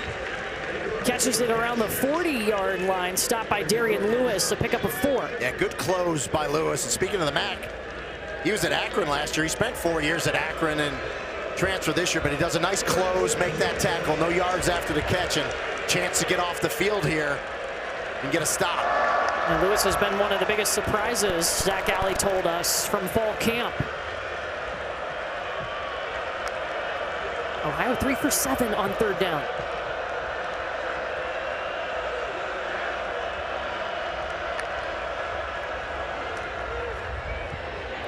Navarro leans back, fires, and out come the flags. Caleb Gossett was the intended target. Darian Lewis, we saw him get in trouble in the first half for some PI. Exact same type of play. You just got to turn around. Penalty, automatic, first down. And we'll get a look at it here. If you're contacting the receiver, which he is, you got to get your head around. He started to, but you're going to get called every time. How big is that? That's, again, a 3rd down. It happened on 3rd down before, I believe. Fresh set of downs here for the Bobcats. Takes them to the West Virginia 43. 44. C.A. Bangura. It takes several guys to get him down. He's a yard short of the first down, but picks up 9. And that's, staying ahead of the chains. Positivity on first down, 9 yards, perfect. And you see Bangura's burst as well. He's worked on that. He's really an every down back. He can pass, protect as well, catch the ball, good explosion. Like what I'm seeing out of C.A. Bangura. Yeah, spent 3 seasons at Ohio before transferring to Minnesota for last year and then coming back to Ohio. Actually rushed for over 1,000 yards in 2022 as an Ohio Bobcat. Navarro avoids a tackle, tucks it and runs inside the 30, leaping out around the 37, or the 27. I just don't know what you do there. I mean, Ashton Woods, 33, the middle linebacker, comes free. And Navarro just beats him. I mean, that's just one-on-one. I mean, and it's hard. I'm not blaming Ashton Woods. Parker Navarro is so nifty. So your linebacker's free, and you think, okay, he's going to make a tackle. Navarro gets out. Not only does he not make the tackle for a loss, Navarro picks up a first down. Well, Brian Smith has said you can see his experience when he plays. Crafty, so smart, so familiar and comfortable with this system. Bangura able to hang on to that one as he was hit hard by Braden Siders. Chase Wilson got up in Navarro's face. A big-time hit right there by Siders. Really nice protection, though, by that offensive line for Ohio. I mean, Navarro had all day back there to kind of scan the field. They've done a nice job up front as Ohio. Interception! West Virginia back the other way. Darian Lewis, who was just called for pass interference on 3rd down, makes up for it with the INT. And that's a big-time takeaway that Zach Alley and his defense needed. And you said it. Darian Lewis makes up for the PI, jumps the route, gets the interception. And this West Virginia offense in great position. Again, good. Physical there, man. Great job by Lewis. He's physical with the tight end, but he's reading Navarro. Navarro never sees Lewis. Physical, releases the tight end, then jumps the underneath route immediately, gets the interception. Big-time play for Darian Lewis. And redemption for the transfer from Akron. Zach Alley told us he was so impressed with Darian Lewis about how he stayed at Akron when Akron wasn't winning football games. Stayed there 4 years. Got to have that flush it mentality as a defensive back. And he does. They'll give it to Cam Vaughn, who we highlighted as one of the top targets, but only had 1 catch in the first half. Yeah, got to get Cam Vaughn going, so I understand the jet sweep. Let's hand him the ball, but a nice job by that defense just to ride it out and just nowhere for Cam Vaughn to go, just back at the line of scrimmage. That's it. And you made a good point, too. Cam Vaughn transferring from Jacksonville State. Ohio played Jacksonville State in the bowl game, so they know what Cam Vaughn can do. They were ready for him today. That just out of reach of Jacob Barrick. And he had Jacob Barrick on that sideline, too. He goes up. Looked like he was going to make the catch. Looked like his hands were kind of backwards a little as he goes up. And, he kind of has those hands underneath instead of up with that star. He's just kind of awkward there. Another Jacksonville State transfer. Third down, Mountaineers 2 for 8.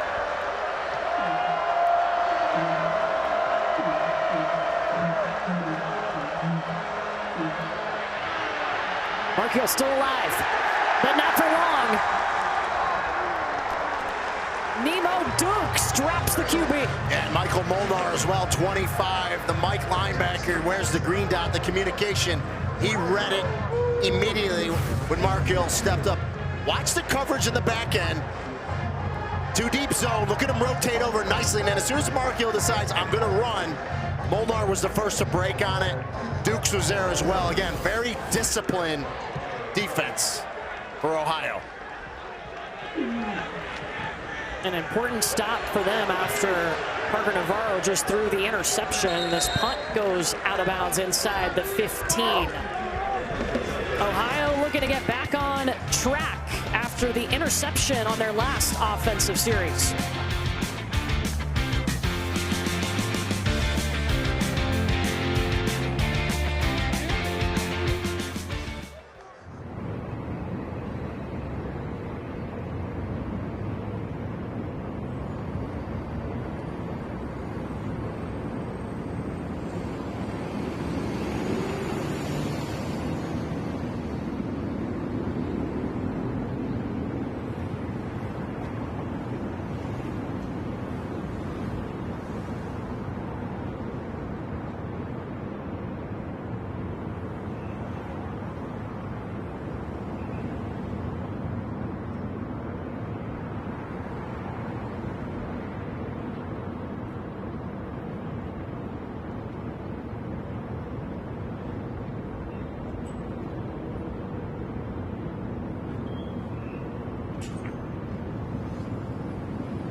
Begins December 19th and concludes with the national championship January 19th on ESPN.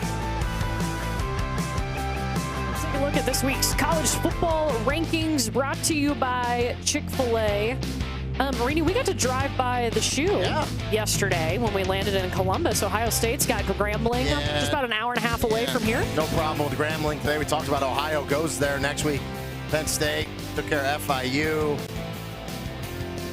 A lot of good teams there in the top 10, but we're just starting to get into the nitty-gritty of it. Conferences will start going. Arch Manning, Texas looked much better today. Speaking of the shoe. This Ohio Bobcat crew has looked pretty solid today. They led 17-7 at the half.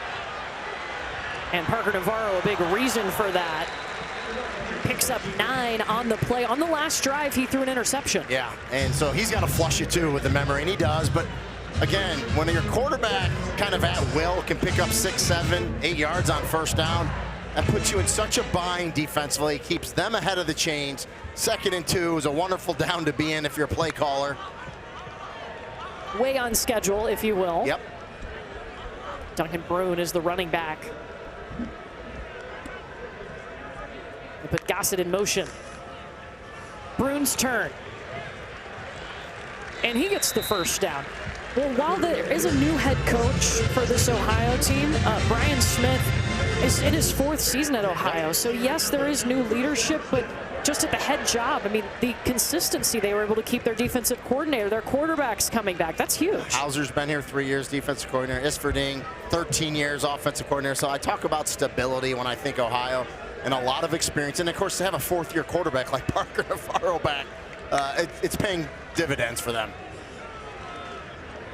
Back-to-back carries for Brune, and you saw Brian Smith there. Played at Hawaii. He was a long snapper and a center as a traditional Hawaii lei of greenery around his neck for the game.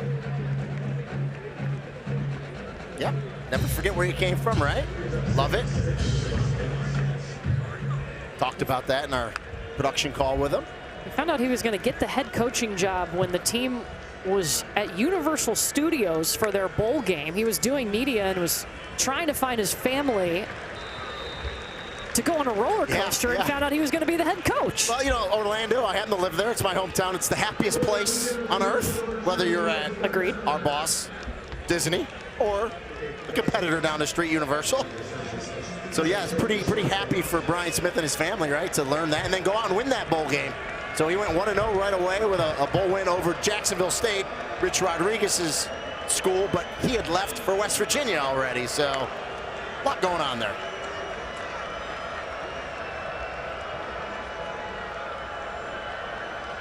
Third and just inches here for Ohio.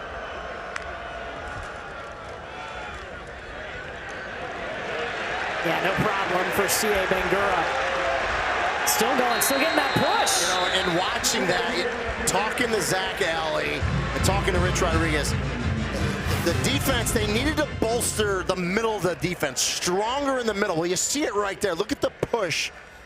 Those green jerseys, that offensive line, that's called winning at the line of scrimmage. Short yardage, and you get pushed like that and you move them off the ball. They can't do that. And this offensive line was a question mark heading in. They were cross-training a lot of guys at different positions along the line to find the best combinations. We did see some snap issues last week, but you think improvement this week? Way improved.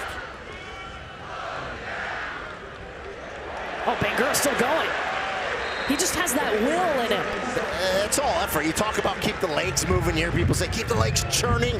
This is what keeping the legs churning is. You think he's going to get tackled, the line of scrimmage, 1 yard, maybe 2 yards. Look at him just keep going. And then you see the lean, right? Get behind his shoulder pads and go. Navarro now has to go. Grabs 2 more yards, going back to C.A. Bangura coming into the season, transferring back from Minnesota. Remember, he had already been here for 3 seasons. He's talked about the focus this year for him, making people miss more, and then using his hands, catching the ball, being a target. Well, you know, obviously, most of these guys, they want to get a shot at the next level. They want to play in the NFL, and as a running back like C.A. Bangura, it's not just about running. It's about catching the ball out of the backfield and pass protection as well, something that all these backs need to work on. And Brian Smith, the head coach now, was actually the running back coach when Bangura was a freshman on this Ohio team. So a great relationship with him. Not a hard sell to come back.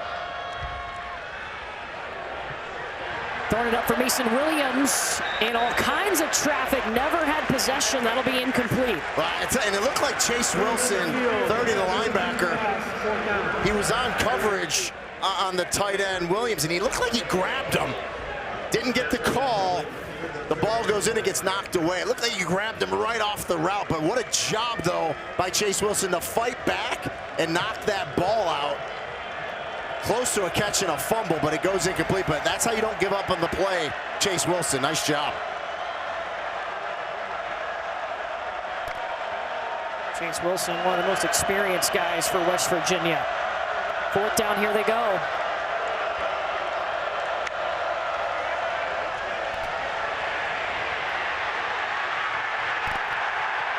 And Parker Navarro can just make it happen. Zach Alley has the right defense called. Curtis Chris Jones, 18, is unblocked, okay? He gets to Navarro, and you're like, oh, they're going to get a stop.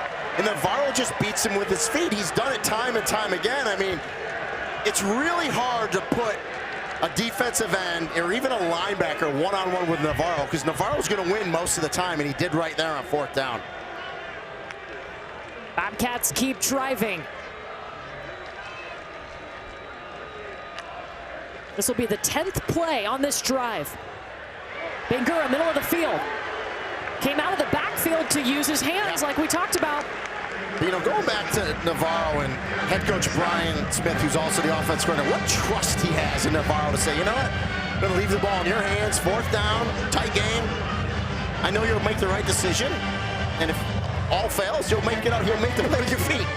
And for Parker Navarro, after the success they had last year, to not transfer, to realize I want to be where I can have the most football success. He wasn't chasing the money.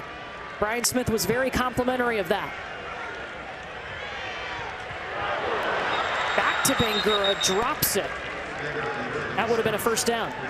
Yeah, you know, and Bangura kind of pointed his chest, but Ben Cutter, 15, very physical player, especially in the box. Yeah, he was the reason Bangura dropped that ball. But, you know, to your point, too, like, Navarro's happy. Like, there's something that goes to, like, playing football, being at a school where you're happy, having fun, right? It's not all about the money. And I love that Parker Navarro stayed here. He's finishing his career at Ohio. He's about to run the 12th play of this drive. They sent Hendricks in motion. Pulls it from Duncan Byrne. And Navarro's going to be short. Tarnu got to him and lost 2 on the play. Big time play by Tarnu, and really that's the first time a defensive player for West Virginia has come up and made a stop. Because if Tarnu doesn't make this tackle, Navarro goes around left edge. Not only does he get a 1st down, he probably scores. So big time play by Tarnu. Ohio's already converted 1 time on 4th down on this drive. They will go for it again. There's Zach Alley, the defensive coordinator for West Virginia, coming from Oklahoma.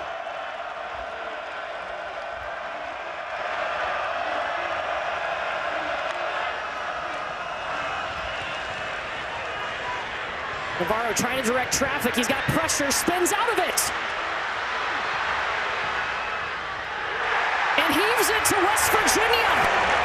Ben Cutter.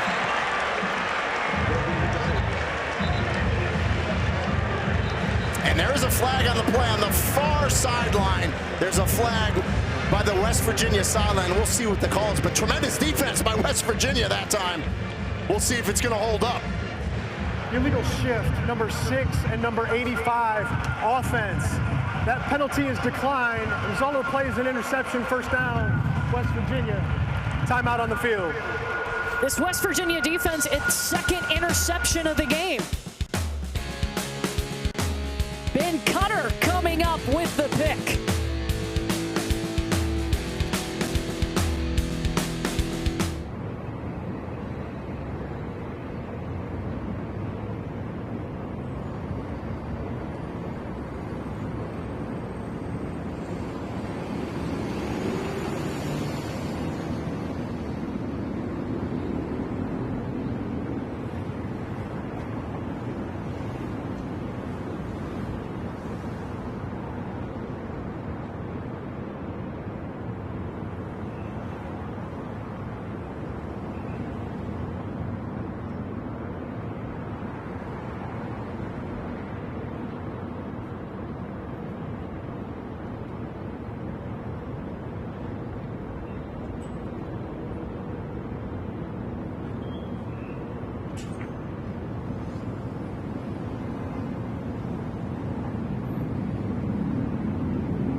The 56th season of Monday Night Football kicks off Monday with the Vikings and the Bears, 8 Eastern on ESPN, ABC, ESPN Deportes, and the all-new ESPN app. Peyton and Eli back on ESPN2.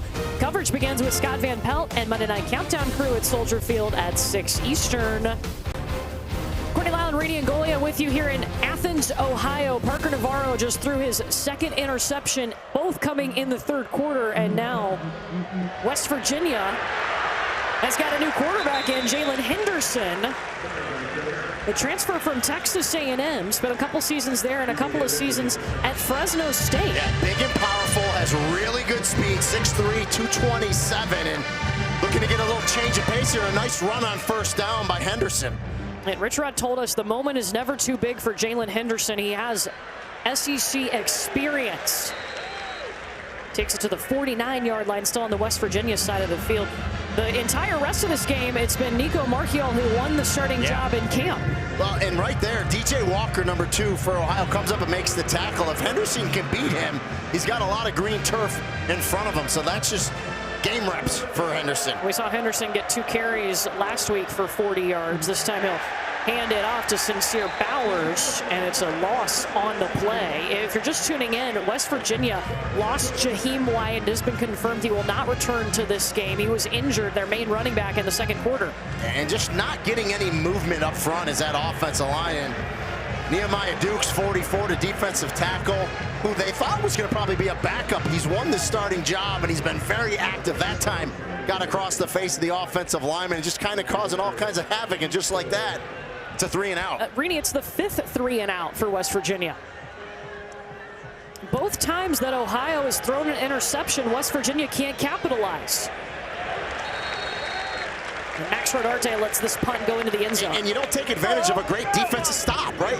It looked like the defense was playing with a sense of urgency. They stopped Parker Navarro from making a play with his feet. They get the interception. You're like, okay, you got some momentum. And then offensively, they just can't get going. That last drive for Ohio that ended in the interception, it was a 13-play drive. They were taking oodles of time off the clock. So no points scored, but yeah, took a lot of time off the clock, can possess this clock. And Ohio's had 2 interceptions on their last 2 drives. During that time, 19 plays for 81 yards, and they've eaten up 9 minutes and 26 seconds. So you would love to get some points, but if not, burn a lot of clock, and it's exactly what they've done. Let's see, too, if Navarro looks towards Hendricks. They haven't targeted him in this half. And that clock should tick down to signal the end of the third quarter.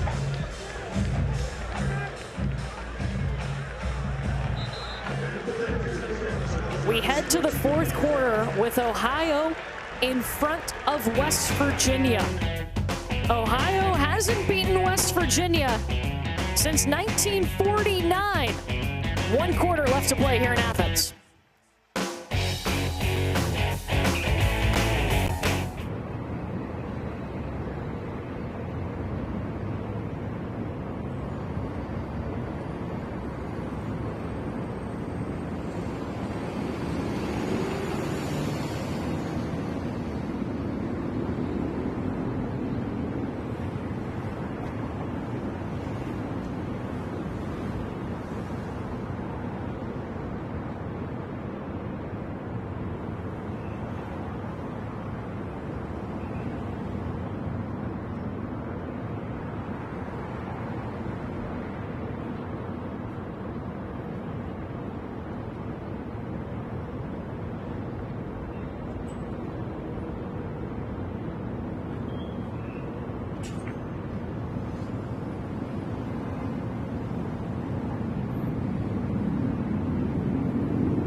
Ohio has the lead on West Virginia to start the fourth quarter. And the last time a Big 12 team came to Athens, Ohio, Rini, it was in 2023, a couple of years ago. Iowa State came to town, and guess what? The Ohio Bobcats got the win in this game. I said it earlier, they don't shy away from playing anybody. The good Iowa State team as well.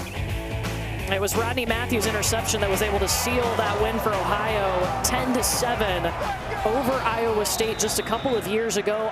Ohio took the lead into the locker room at halftime.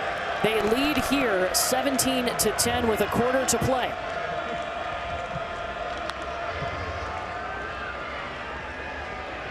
Parker Navarro, pocket collapsing, escapes it like he's done all game.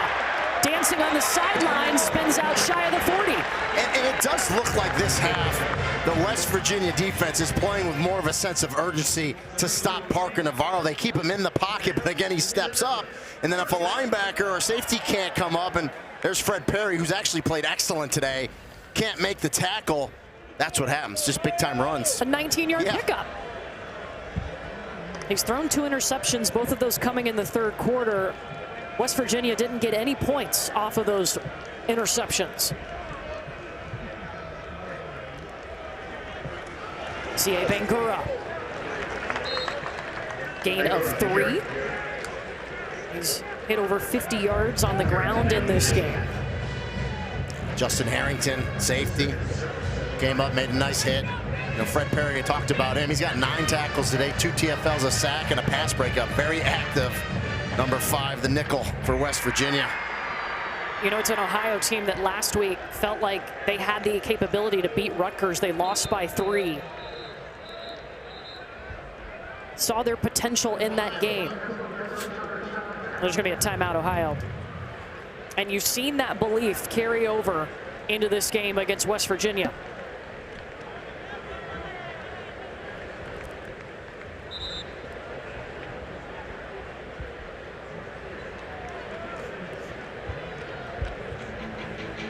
So Ohio takes a timeout. We will too. Fourth quarter here in Athens.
The U.S. Open Men's Championship match tomorrow at 2 Eastern on ABC and the all-new ESPN app. You know the matchup.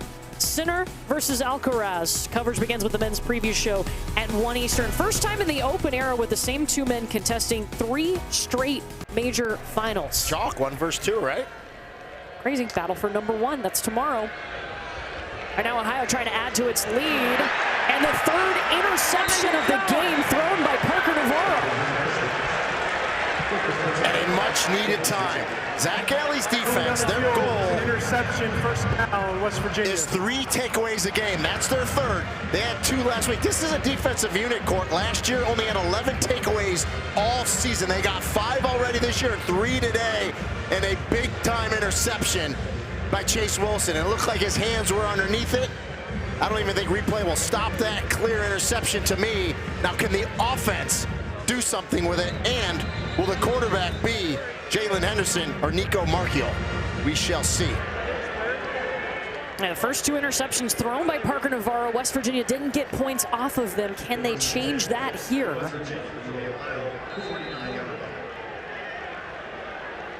And Jalen Henderson is out at quarterback. Second series they have run him out at quarterback as opposed to Nico Marchiol. Henderson looking for Grayson Barnes, and that pass incomplete. DJ Walker was there, one of the young captains for Ohio. Man, that's a seam route that he throws, and he led Barnes into the safety. You gotta keep that ball on the hash so you can fit it in there. Barnes can make the catch and then get the hit by the safety. That ball drifted inside, collision incomplete.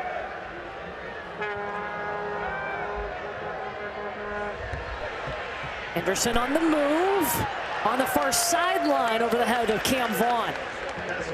And that's where the scramble rules, Vaughn actually broke down the sideline, and that's one where if Henderson can keep it in bounds and give Vaughn a chance to go and make that catch, could have a big play. But again, it's reps, right? It's game reps. You have to get out there and play, and here we go. 3rd and 10. Henderson will go. Flag is down. They mark him a yard short of the line needed. Yeah, but it's coming back. Holding, number 52, offense. 10-yard penalty from the previous spot. Still 3rd down. That's Nick Cray, the left tackle. I like the decisiveness from Jalen Henderson. Decided to run, put those shoulders on. Big 230-pound quarterback. Would have been 4th and 1 instead. Back him up. It's going to be 3rd and 20. Now, you're going to go for it here on 4th down, most likely, if you can pick up 10 or 12 yards, because Rich Rod is very aggressive.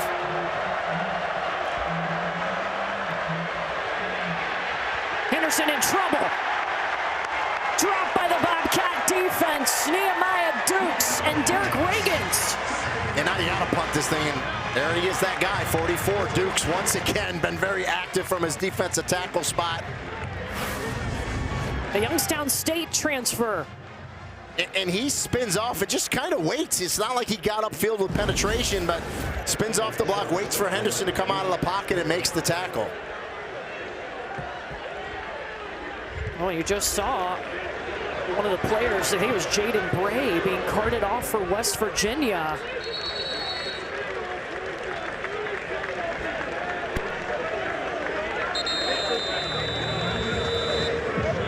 We'll try to get an update on him, the second player. They've already lost Jaheim White today.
we saw just before the break, Jaden Bray being carted off for West Virginia, and his shoe off on his left foot, crutches beside him. And that's big because he has been the most targeted player. He's got 4 catches today. They already lost Jaheim White in the second quarter, who was their leading rusher.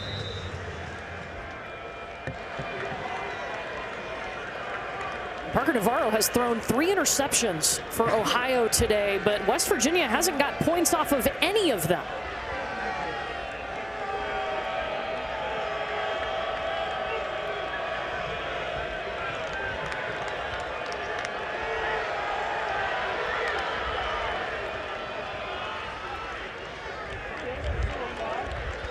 When these had the 3 interceptions, Rainey, what have you noticed about those plays? I just think good defense from West Virginia, because he's played well, Parker Navarro. He's had a great game except those 3 interceptions. And we look at the last 3 drive charts. But the thing is, the West Virginia defense has stepped up, but the offense hasn't been able to do anything with the ball in the good field position. So if you're Parker Navarro and you're Ohio here, got a false start. That's going to back you up, but you got to protect the ball. That's Shedrick Rhodes, who went early, the left tackle for Ohio. Ohio led at the break 17-7.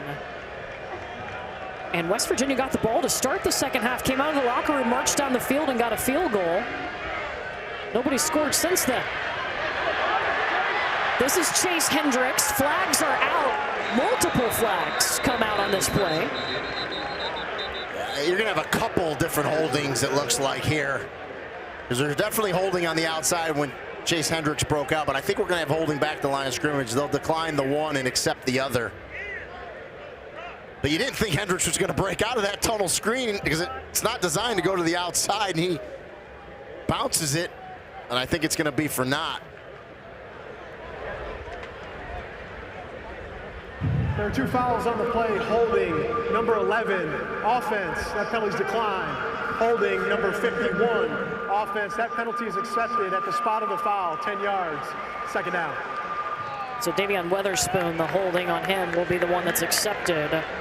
Rodney Harris also called for holding. Yeah, so you'll take this one back to the line of scrimmage, a spot foul.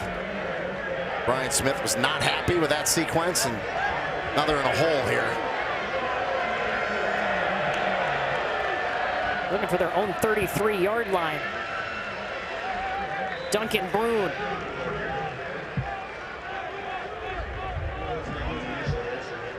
And now West Virginia, just nothing over the top, right? It's 3rd and long, give them the underneath, come up and make the tackle, and you're gonna get another stop and get the ball back for your offense once again. Defense for West Virginia in this 4th quarter, in the second half, has been really good. Their defense was really good in the second half last week, too.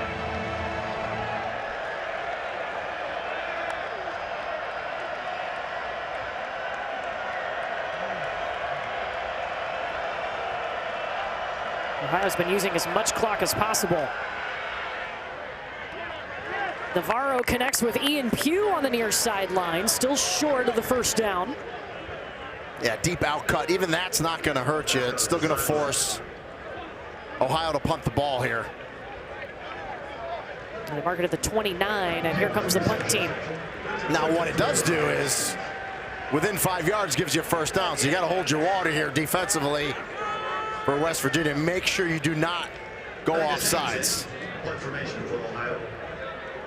Magnus Haynes on to punt. Preston Fox is back for West Virginia.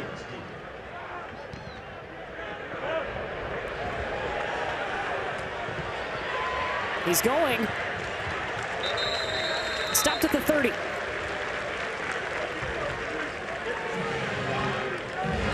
West Virginia looking for more points, down by 7 here in the 4th quarter.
ABC Saturday Night Football presented by Capital One. It's Michigan, it's Oklahoma, and it's happening in about 45 minutes tonight at 7:30 on ABC and the all-new ESPN app. And some great games early on in this college football season.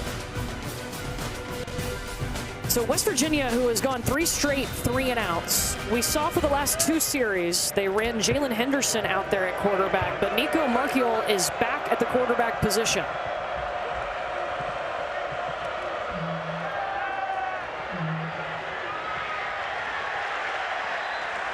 And pass incomplete. Jacob Barrick was kind of on the ground when he threw the ball towards him. Because the linebacker did an exceptional job knocking him off his feet.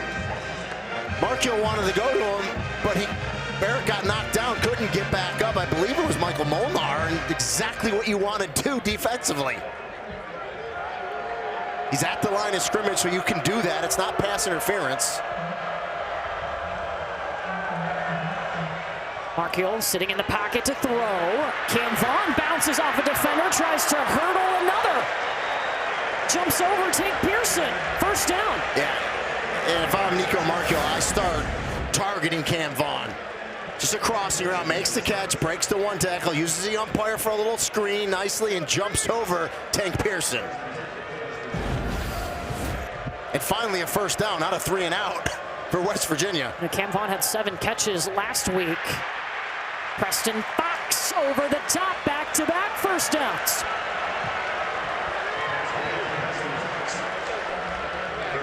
Remember, West Virginia has had their top running back and then their top target today, Jaden Bray and Jaheim White. They both have been carted off the field with injuries in this game. Marchiol pulls it.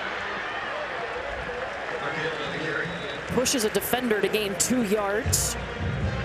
Michael Molnar in on the play again. Yeah, just not much there for Marchiol. You know, when we talked to Coach Rich Rodriguez, he said he wanted to take advantage of shots down the field. They really haven't done that early in this game, but they've done it a couple times here.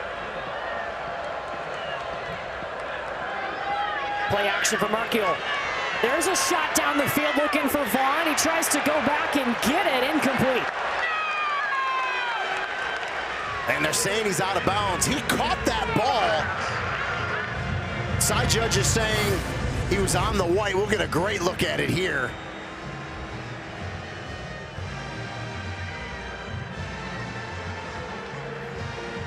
Yeah, boy, that's interesting. Replay's going to look at this because if his toe is clearly in bounds, that left toe. Incomplete forward pass is under review. If they rule he possessed the ball before the knee came down, it's a catch. But remember, the call on the field, no catch. Correct. It has to be clear and obvious. New verbiage this year. Court's on it. Clear and obvious from replay.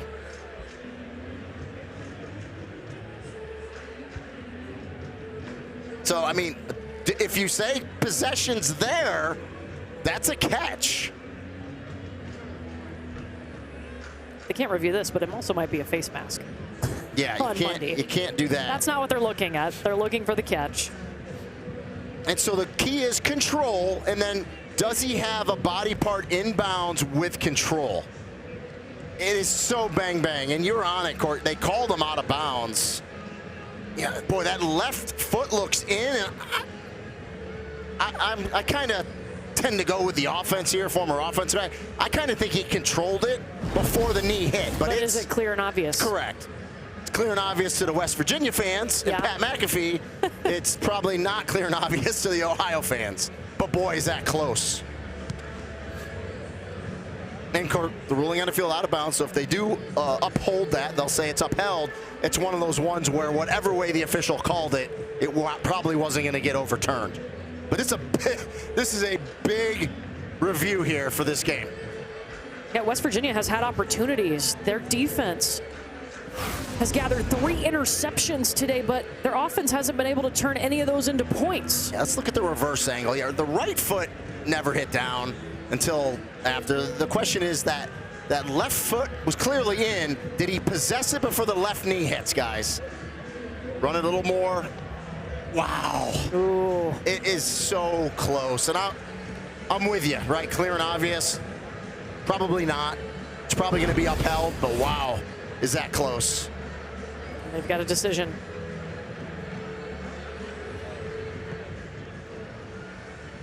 After review, the ruling on the field of incomplete pass is upheld.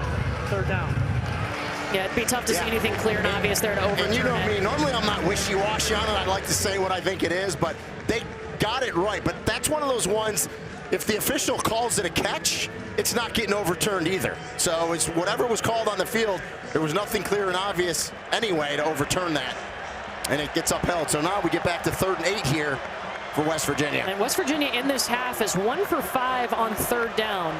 They have not converted in their last 4 attempts on 3rd down.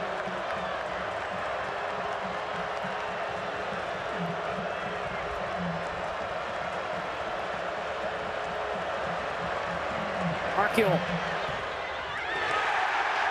Passing complete, looking for Rodney Gallagher, and Jack Freeze all over it. And I was looking at the West Virginia bench. They thought maybe Freeze, 27, got there a little early. I think he timed it up pretty good. Well, he might have got there a bit early, but no flag. And 4th down here, obviously going to go for it. And Rich Rod told us if they're inside the 40, no question, he's always going to go for it.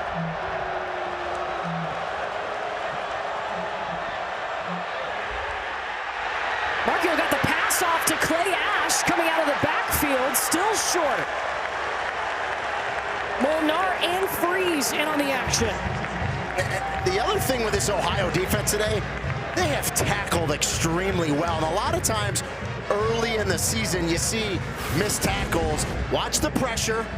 Markiel steps up, knows he's got to get rid of it. It's 4th down, dumps it to Ash, and then Ash has a little running room, but boy, Molnar and Freeze, the 2 middle linebackers, close on the ball like they've been doing all game, and they make the tackle for the turnover on downs. John Hauser is going to be very pleased with this Ohio defense. He stayed when Tim Albin left to go to Charlotte. He stayed, and Brian Smith, the OC, was named the head coach. That consistency, it's so important. And we talked a ton about the Ohio defense. This West Virginia defense has been up to the task. Can they get another stop quickly here and get their offense the ball back, because they've been lights out the last 4 or 5 possessions. Yeah, just like last week for West Virginia, their defense was great in the second half. Getting stops, getting takeaways. 3 takeaways today for the West Virginia defense, but haven't turned them into points.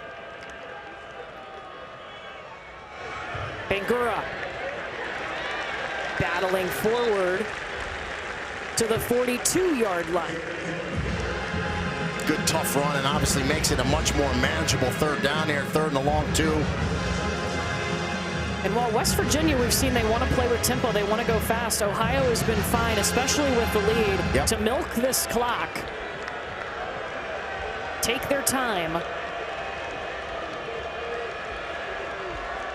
Zach Alley, the defensive coordinator there.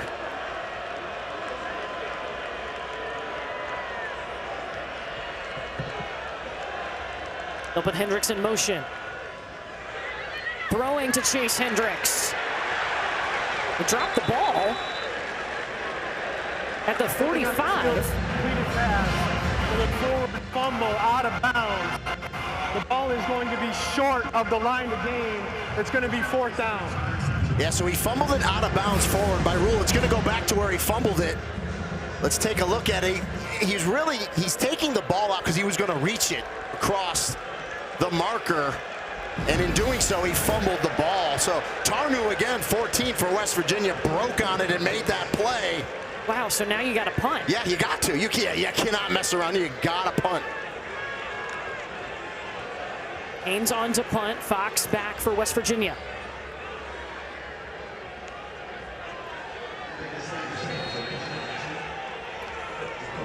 And they got to delay a game. 4th down. Because they substituted late. The officials came in and held it because by rule, West Virginia can then substitute, but by the time the refs backed out, play clock hit 0.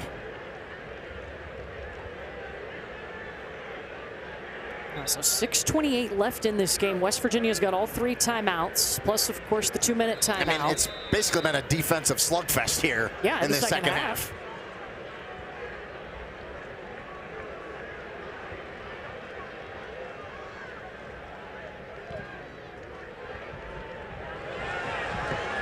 Here goes Preston Fox. Past the 30, just short of the 35-yard line. So we've seen two quarterbacks for West Virginia today. Marchiol and Jalen Henderson, but Marchiol went back in that last series. Yeah, and you see the numbers for Parker Navarro. The only negative is those 3 INTs. But West Virginia offensively hasn't been able to, get anything off those interceptions.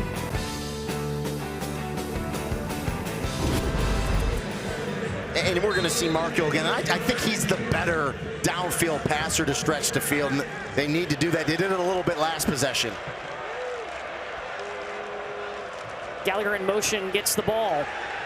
And you wonder, too, if they put in Jalen Henderson because he is a run threat and they've already lost Jaheim White in this game. Since Jaheim White's been knocked out of this game, they really haven't had any run presence at all.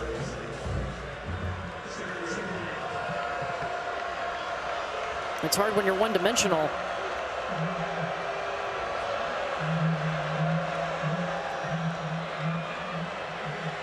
Marchiol throwing up top to Grayson Barnes, the NIU transfer.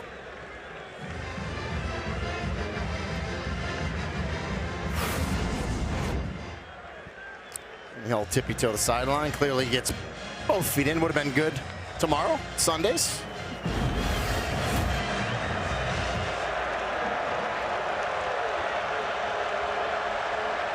.5:30 to go in this game. West Virginia's got all 3 timeouts. And they throw it to Ohio. There's a flag down, though. DJ Walker thinks he has the INT. We'll see the flag. Gallagher got held. 24, the receiver for West Virginia, coming out of his break. It's going to be a defensive holding call on Ohio. It's going to wipe this interception out. They're going to keep the ball. It's going to be an automatic first down. Line judge was on it quickly. Pass interference, number 22, defense, spot foul, automatic first down. So they went with the PI, not the defensive hold. Jalen Thomason, top of the screen. Let's watch it. Number 22 in green on 24. Comes out of the break right there. Clearly, they went PI, could have went defensive hold. Either way, it's an automatic first down. It's a good call. Wow. And a big call.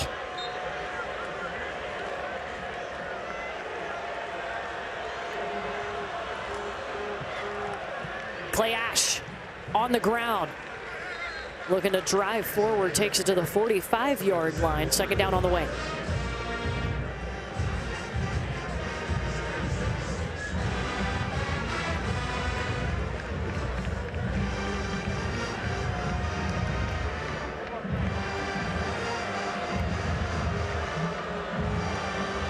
Marchiol looks at Ash and then dives forward. He's got the first down into Ohio territory. Yeah, good quarterback draw. There's a player down for Ohio. It's Freeze, Jack Freeze, the outside linebacker.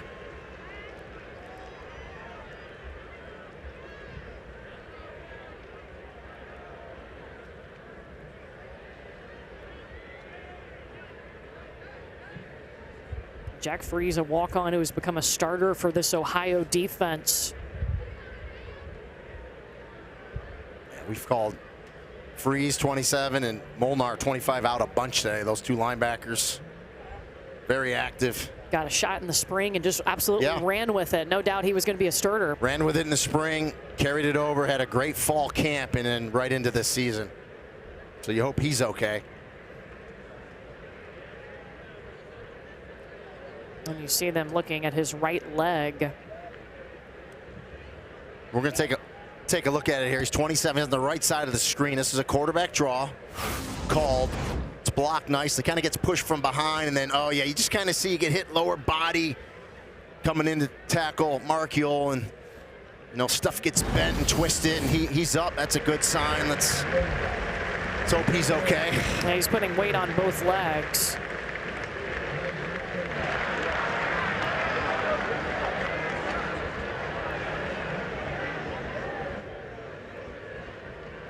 And that'll probably slide Molnar over to the will linebacker and bring Hollabaugh in to play that Mike backer. We'll switch up. Molnar can play both. Yeah, so you'll see 24. Hollabaugh as they take Jack Freeze in the tent.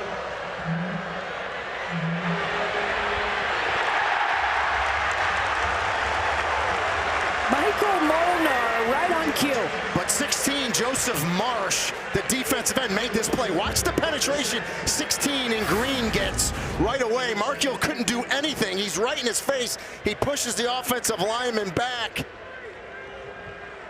And then they finish it off. I mean, this defense has been lights out. So it makes it 2nd and 18 from their own 45. They swing it out to Clay Ash. Trying to dance up the sideline. 3rd down on the way. Good job by Ash, though.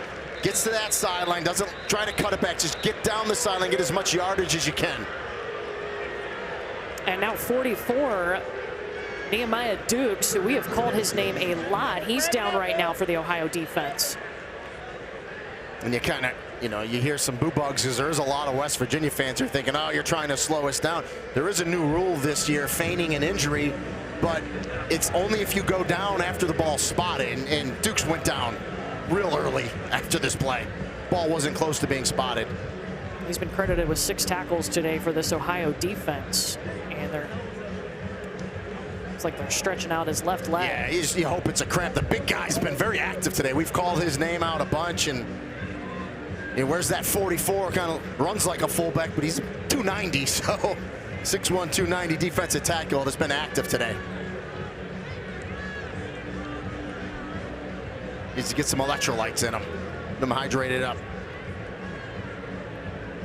Well, for Ohio, they scored 17 unanswered points, took a 17-7 lead into the locker room, but haven't scored since the 2nd quarter. West Virginia came out of the locker room, put together one of their best drives of the game, only got 3 points off of it, and they haven't scored. And then it's been a 15-round slugfest with 2 defenses just going at it. And with 2 offensive-minded head coaches. Yeah, I know, it's crazy, right? 2 offensive-minded head coaches, they both call the plays. Yeah. But yet, and if you're a West Virginia fan, you're probably really frustrated, right? Just haven't gotten anything going offensively. But you got to be happy defensively because you were a defense that was in the bottom 3 of the Big 12 last year, really bottom half in the country in a lot of categories. But time after time after time, this defense for West Virginia and Zach Elliott have gotten stops and opportunities for the offense. They just haven't taken advantage of it. And 3 takeaways today for the West Virginia defense, but offense hasn't capitalized. West Virginia 2 for 12 on 3rd down.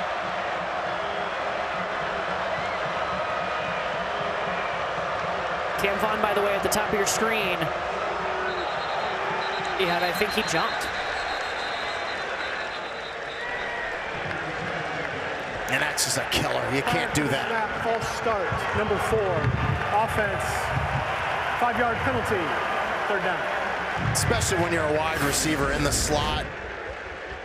You just can't do it. He knows, but that goes from a manageable 3rd and 4 to 3rd and 9 now, but 4 down territory, obviously. They got 2 downs to pick this up, but boy, that hurts. So clock rolling, 3:35. West Virginia's got 3 timeouts plus the 2-minute timeout. They're on the Ohio side of the field.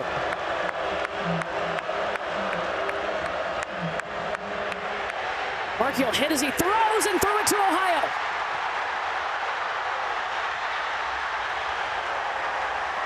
Cameron Hollabaugh, who just came in when Jack Freeze was hurt.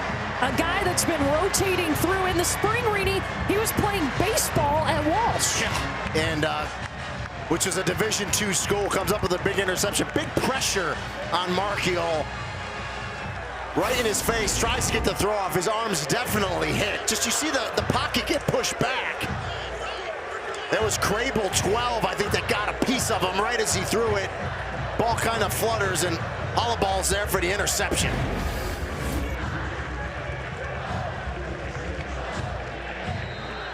A guy that was a high priority in the transfer portal for this Ohio team comes up with a big play.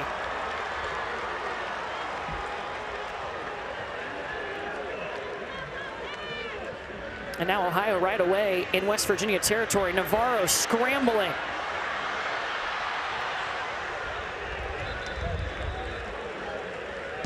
when you start looking at those timeouts for West Virginia. You know, and right there, the clock will start again, but Parker Navarro made a mistake by going out of bounds, and I thought that's why he went back to the right. He was just going to go down in bounds. He ended up getting on that right sideline and getting knocked out. And because he went out of bounds and the clock stopped, Rich Rodriguez said, all right, I'm going to use one right now. I'm not even going to let it start again. So that's an error for Parker Navarro right there to do that. So I guess Rich Rod just answered your question. Yeah. Took that timeout, and he's like, all right, we're going to try to save the clock again. Yeah, so he'll have 2 left, Yep. and then the 2-minute timeout, Correct. of course. But And they're behind the chains now because you got a nice negative play there on first down. well, for West Virginia, their 3rd trip here to Athens. They're looking for their first win here for Ohio. They haven't beaten West Virginia since 1949. Neither of us were around, Court. Nope. Well, my dad's watching at home. He was 9, so, you know, he might remember it. You never know. It's been all about the defense in this second half.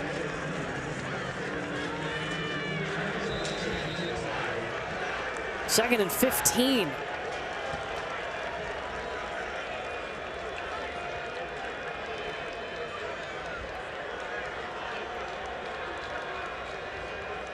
Hendricks in motion. Bangura on the ground.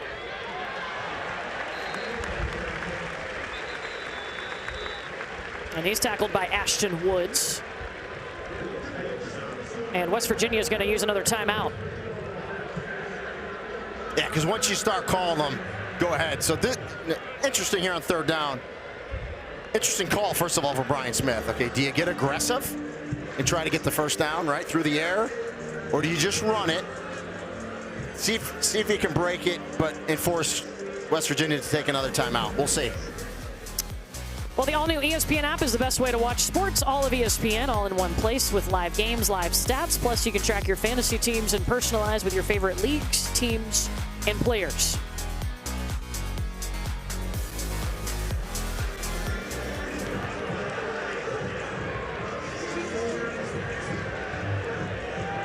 West Virginia had a 7-3 lead in this ball game. Ohio jumped in front in the second quarter, and they have held on since, but a 3rd down coming. West Virginia with 1 timeout remaining, plus the 2-minute timeout.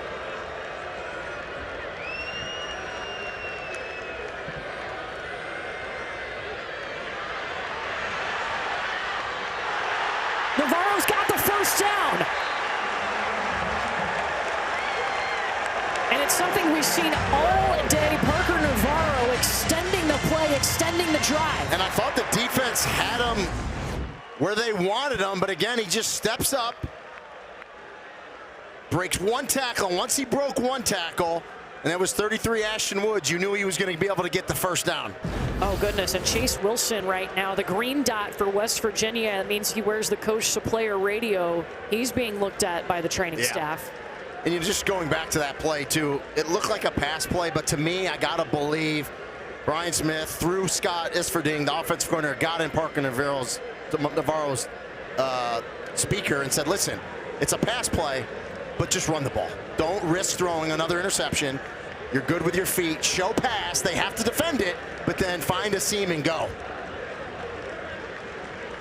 Chase Wilson limping off the field for this West Virginia defense.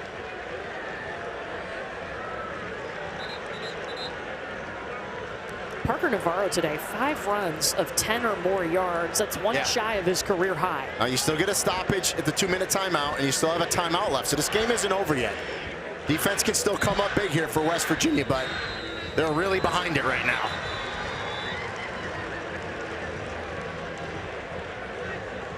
.236 showing on the clock.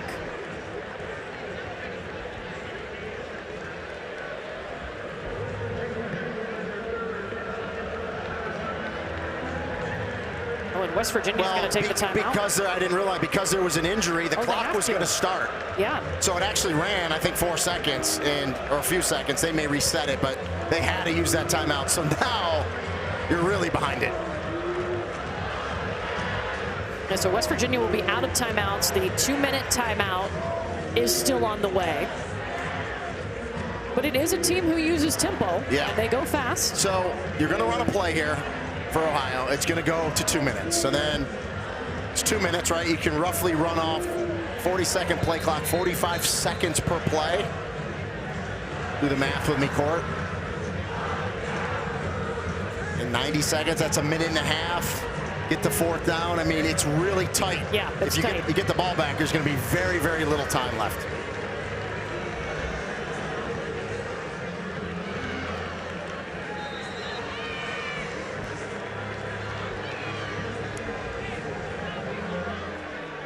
And they did put 3 seconds back on, but it's, again, it's a moot point. It's going to go to the 2-minute timeout.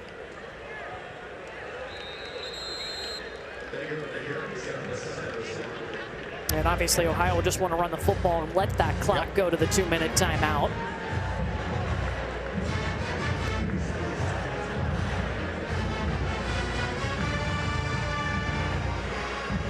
I mean, we knew coming into this game it would be close. I think I opened the week up. West Virginia was just a 3.5-point favorite to start the week. And Ohio led at the half. They haven't let go of that lead.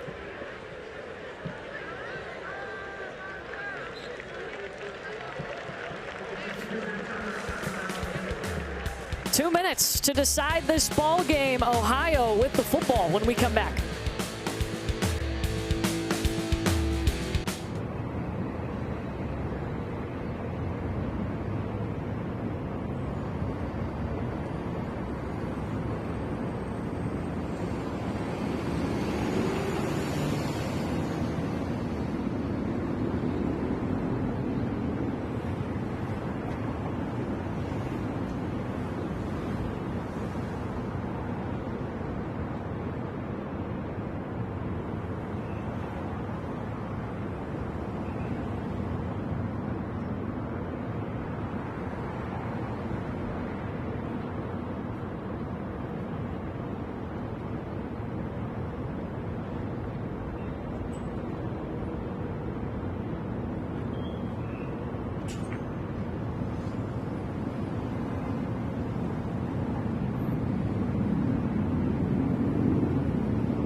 Second out on the way for Ohio, coming out of the 2-minute timeout, trying to get a first down.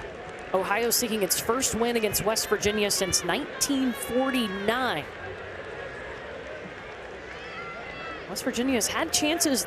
Yeah. They've picked off 3 of Parker Navarro's passes today. Offense just could not get anything going. And the defense not only got him the ball back, but good field position. Ohio's got to get a first down here. Second down, Bangura. And the clock will roll. West Virginia has no timeouts. Eddie Kelly. And Ohio's happy to just let it go. Well, and then longer, Bangura can stay on his feet and keep fighting, right? The clock's still running because it's 40-second play clock. So Very disciplined team. Parker Navarro's not going to snap this until it's under 3, and he's probably experienced enough where he's going to let it get to 1.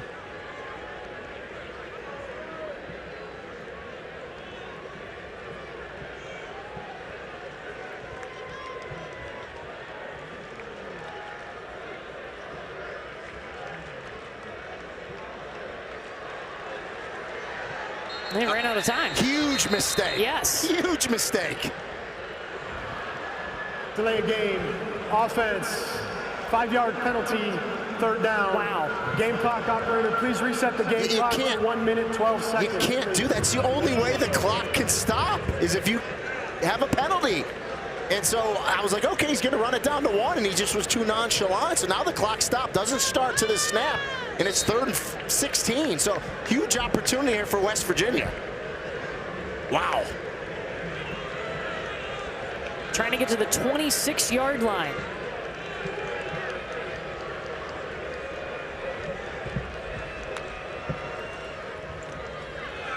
Navarro dumps it over the top to Mason Williams. Marked at the 29, still needs 3 more yards. He's short, but he stayed in bounds, which was crucial. They're going to let this tick all the way down to 1. Brian Smith's going to call a timeout, and then I believe they'll go for it on 4th down. I mean, you're at the 29-yard line. It's 4th and 3, but he's going to let it go all the way to 1. Timeout, and then they'll go for it here on 4th down.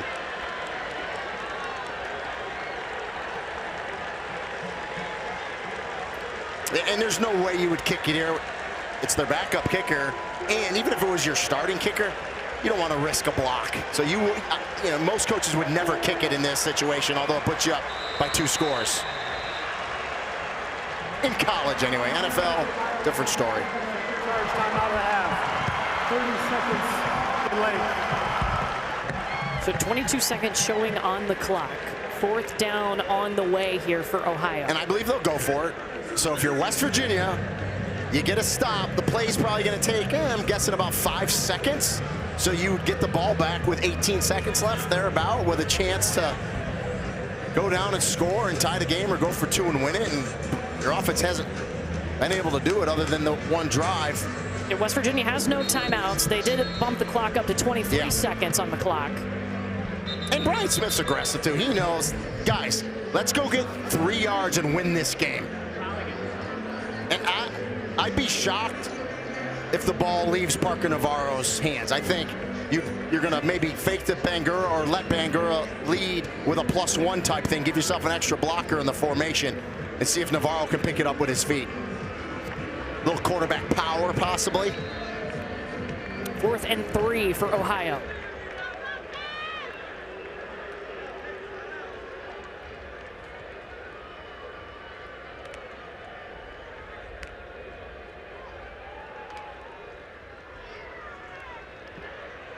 Navarro to the air to Gossett, trying to reach for it, and he's going to be short.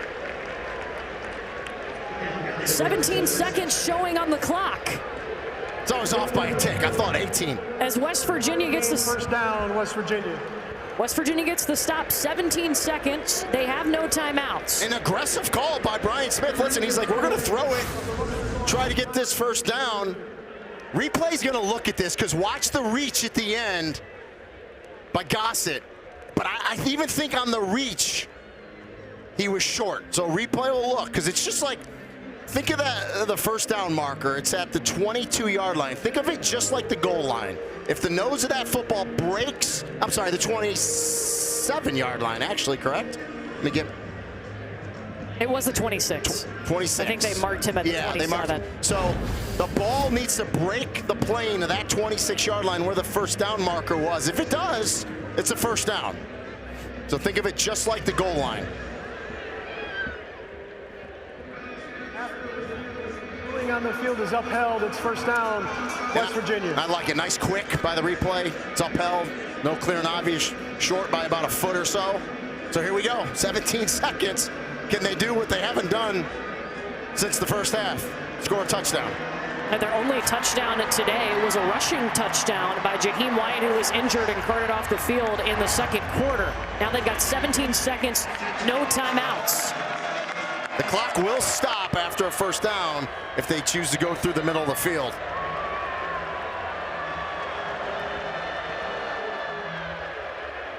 Markell throwing up top. Lorenz Singleton with the catch and gets out.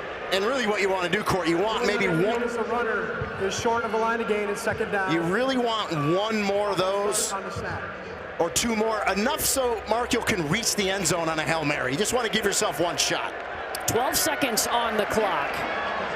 Cam Vaughn, one of their playmakers, at the top of your screen.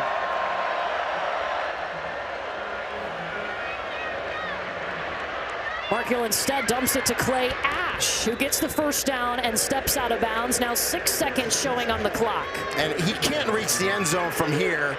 So you're either going to go one more real quick play, leave a tick or two left, and then you go with your lateral play.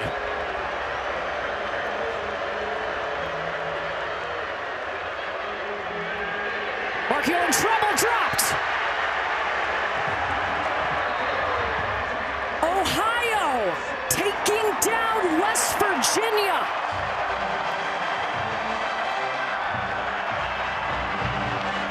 And this Ohio defense has been critical all game. Fitting that the game ends on a quarterback sack, isn't it? The defending MAC champions, Power 4 slayers once again.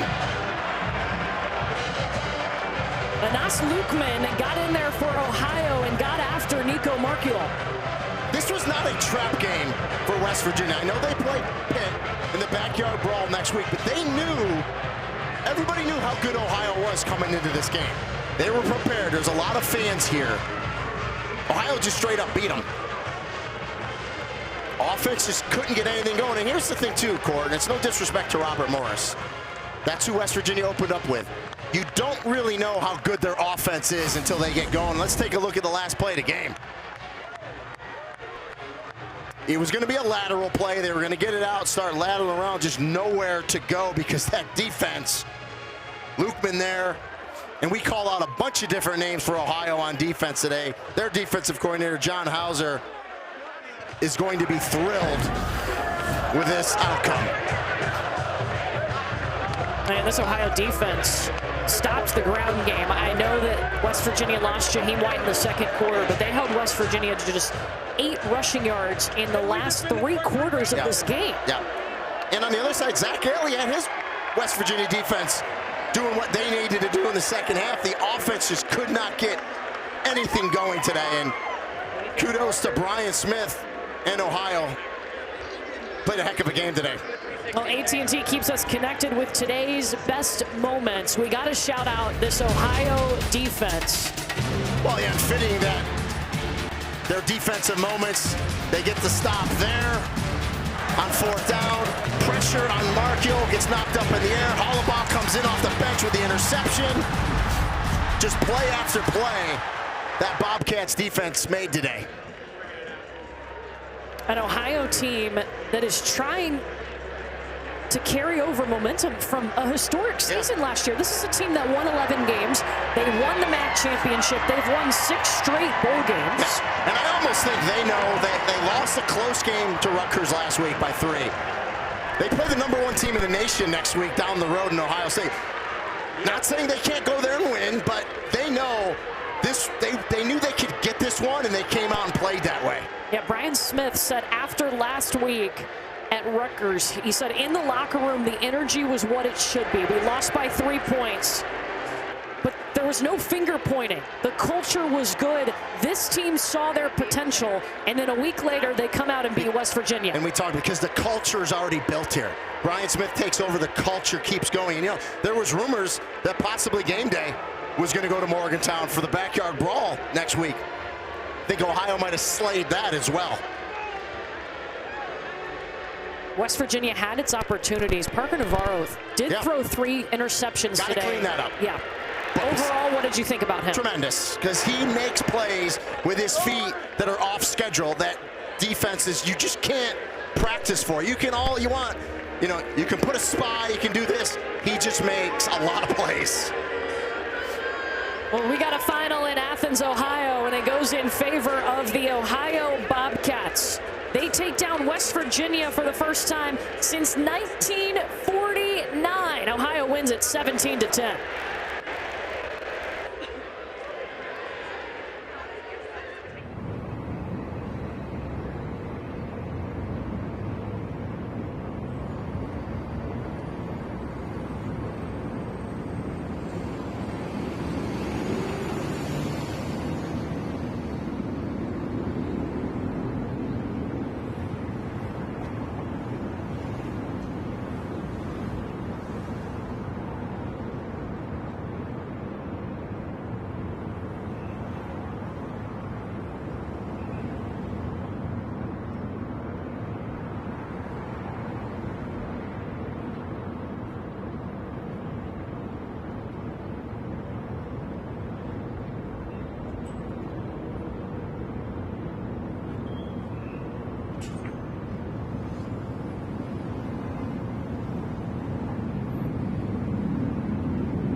Does a great job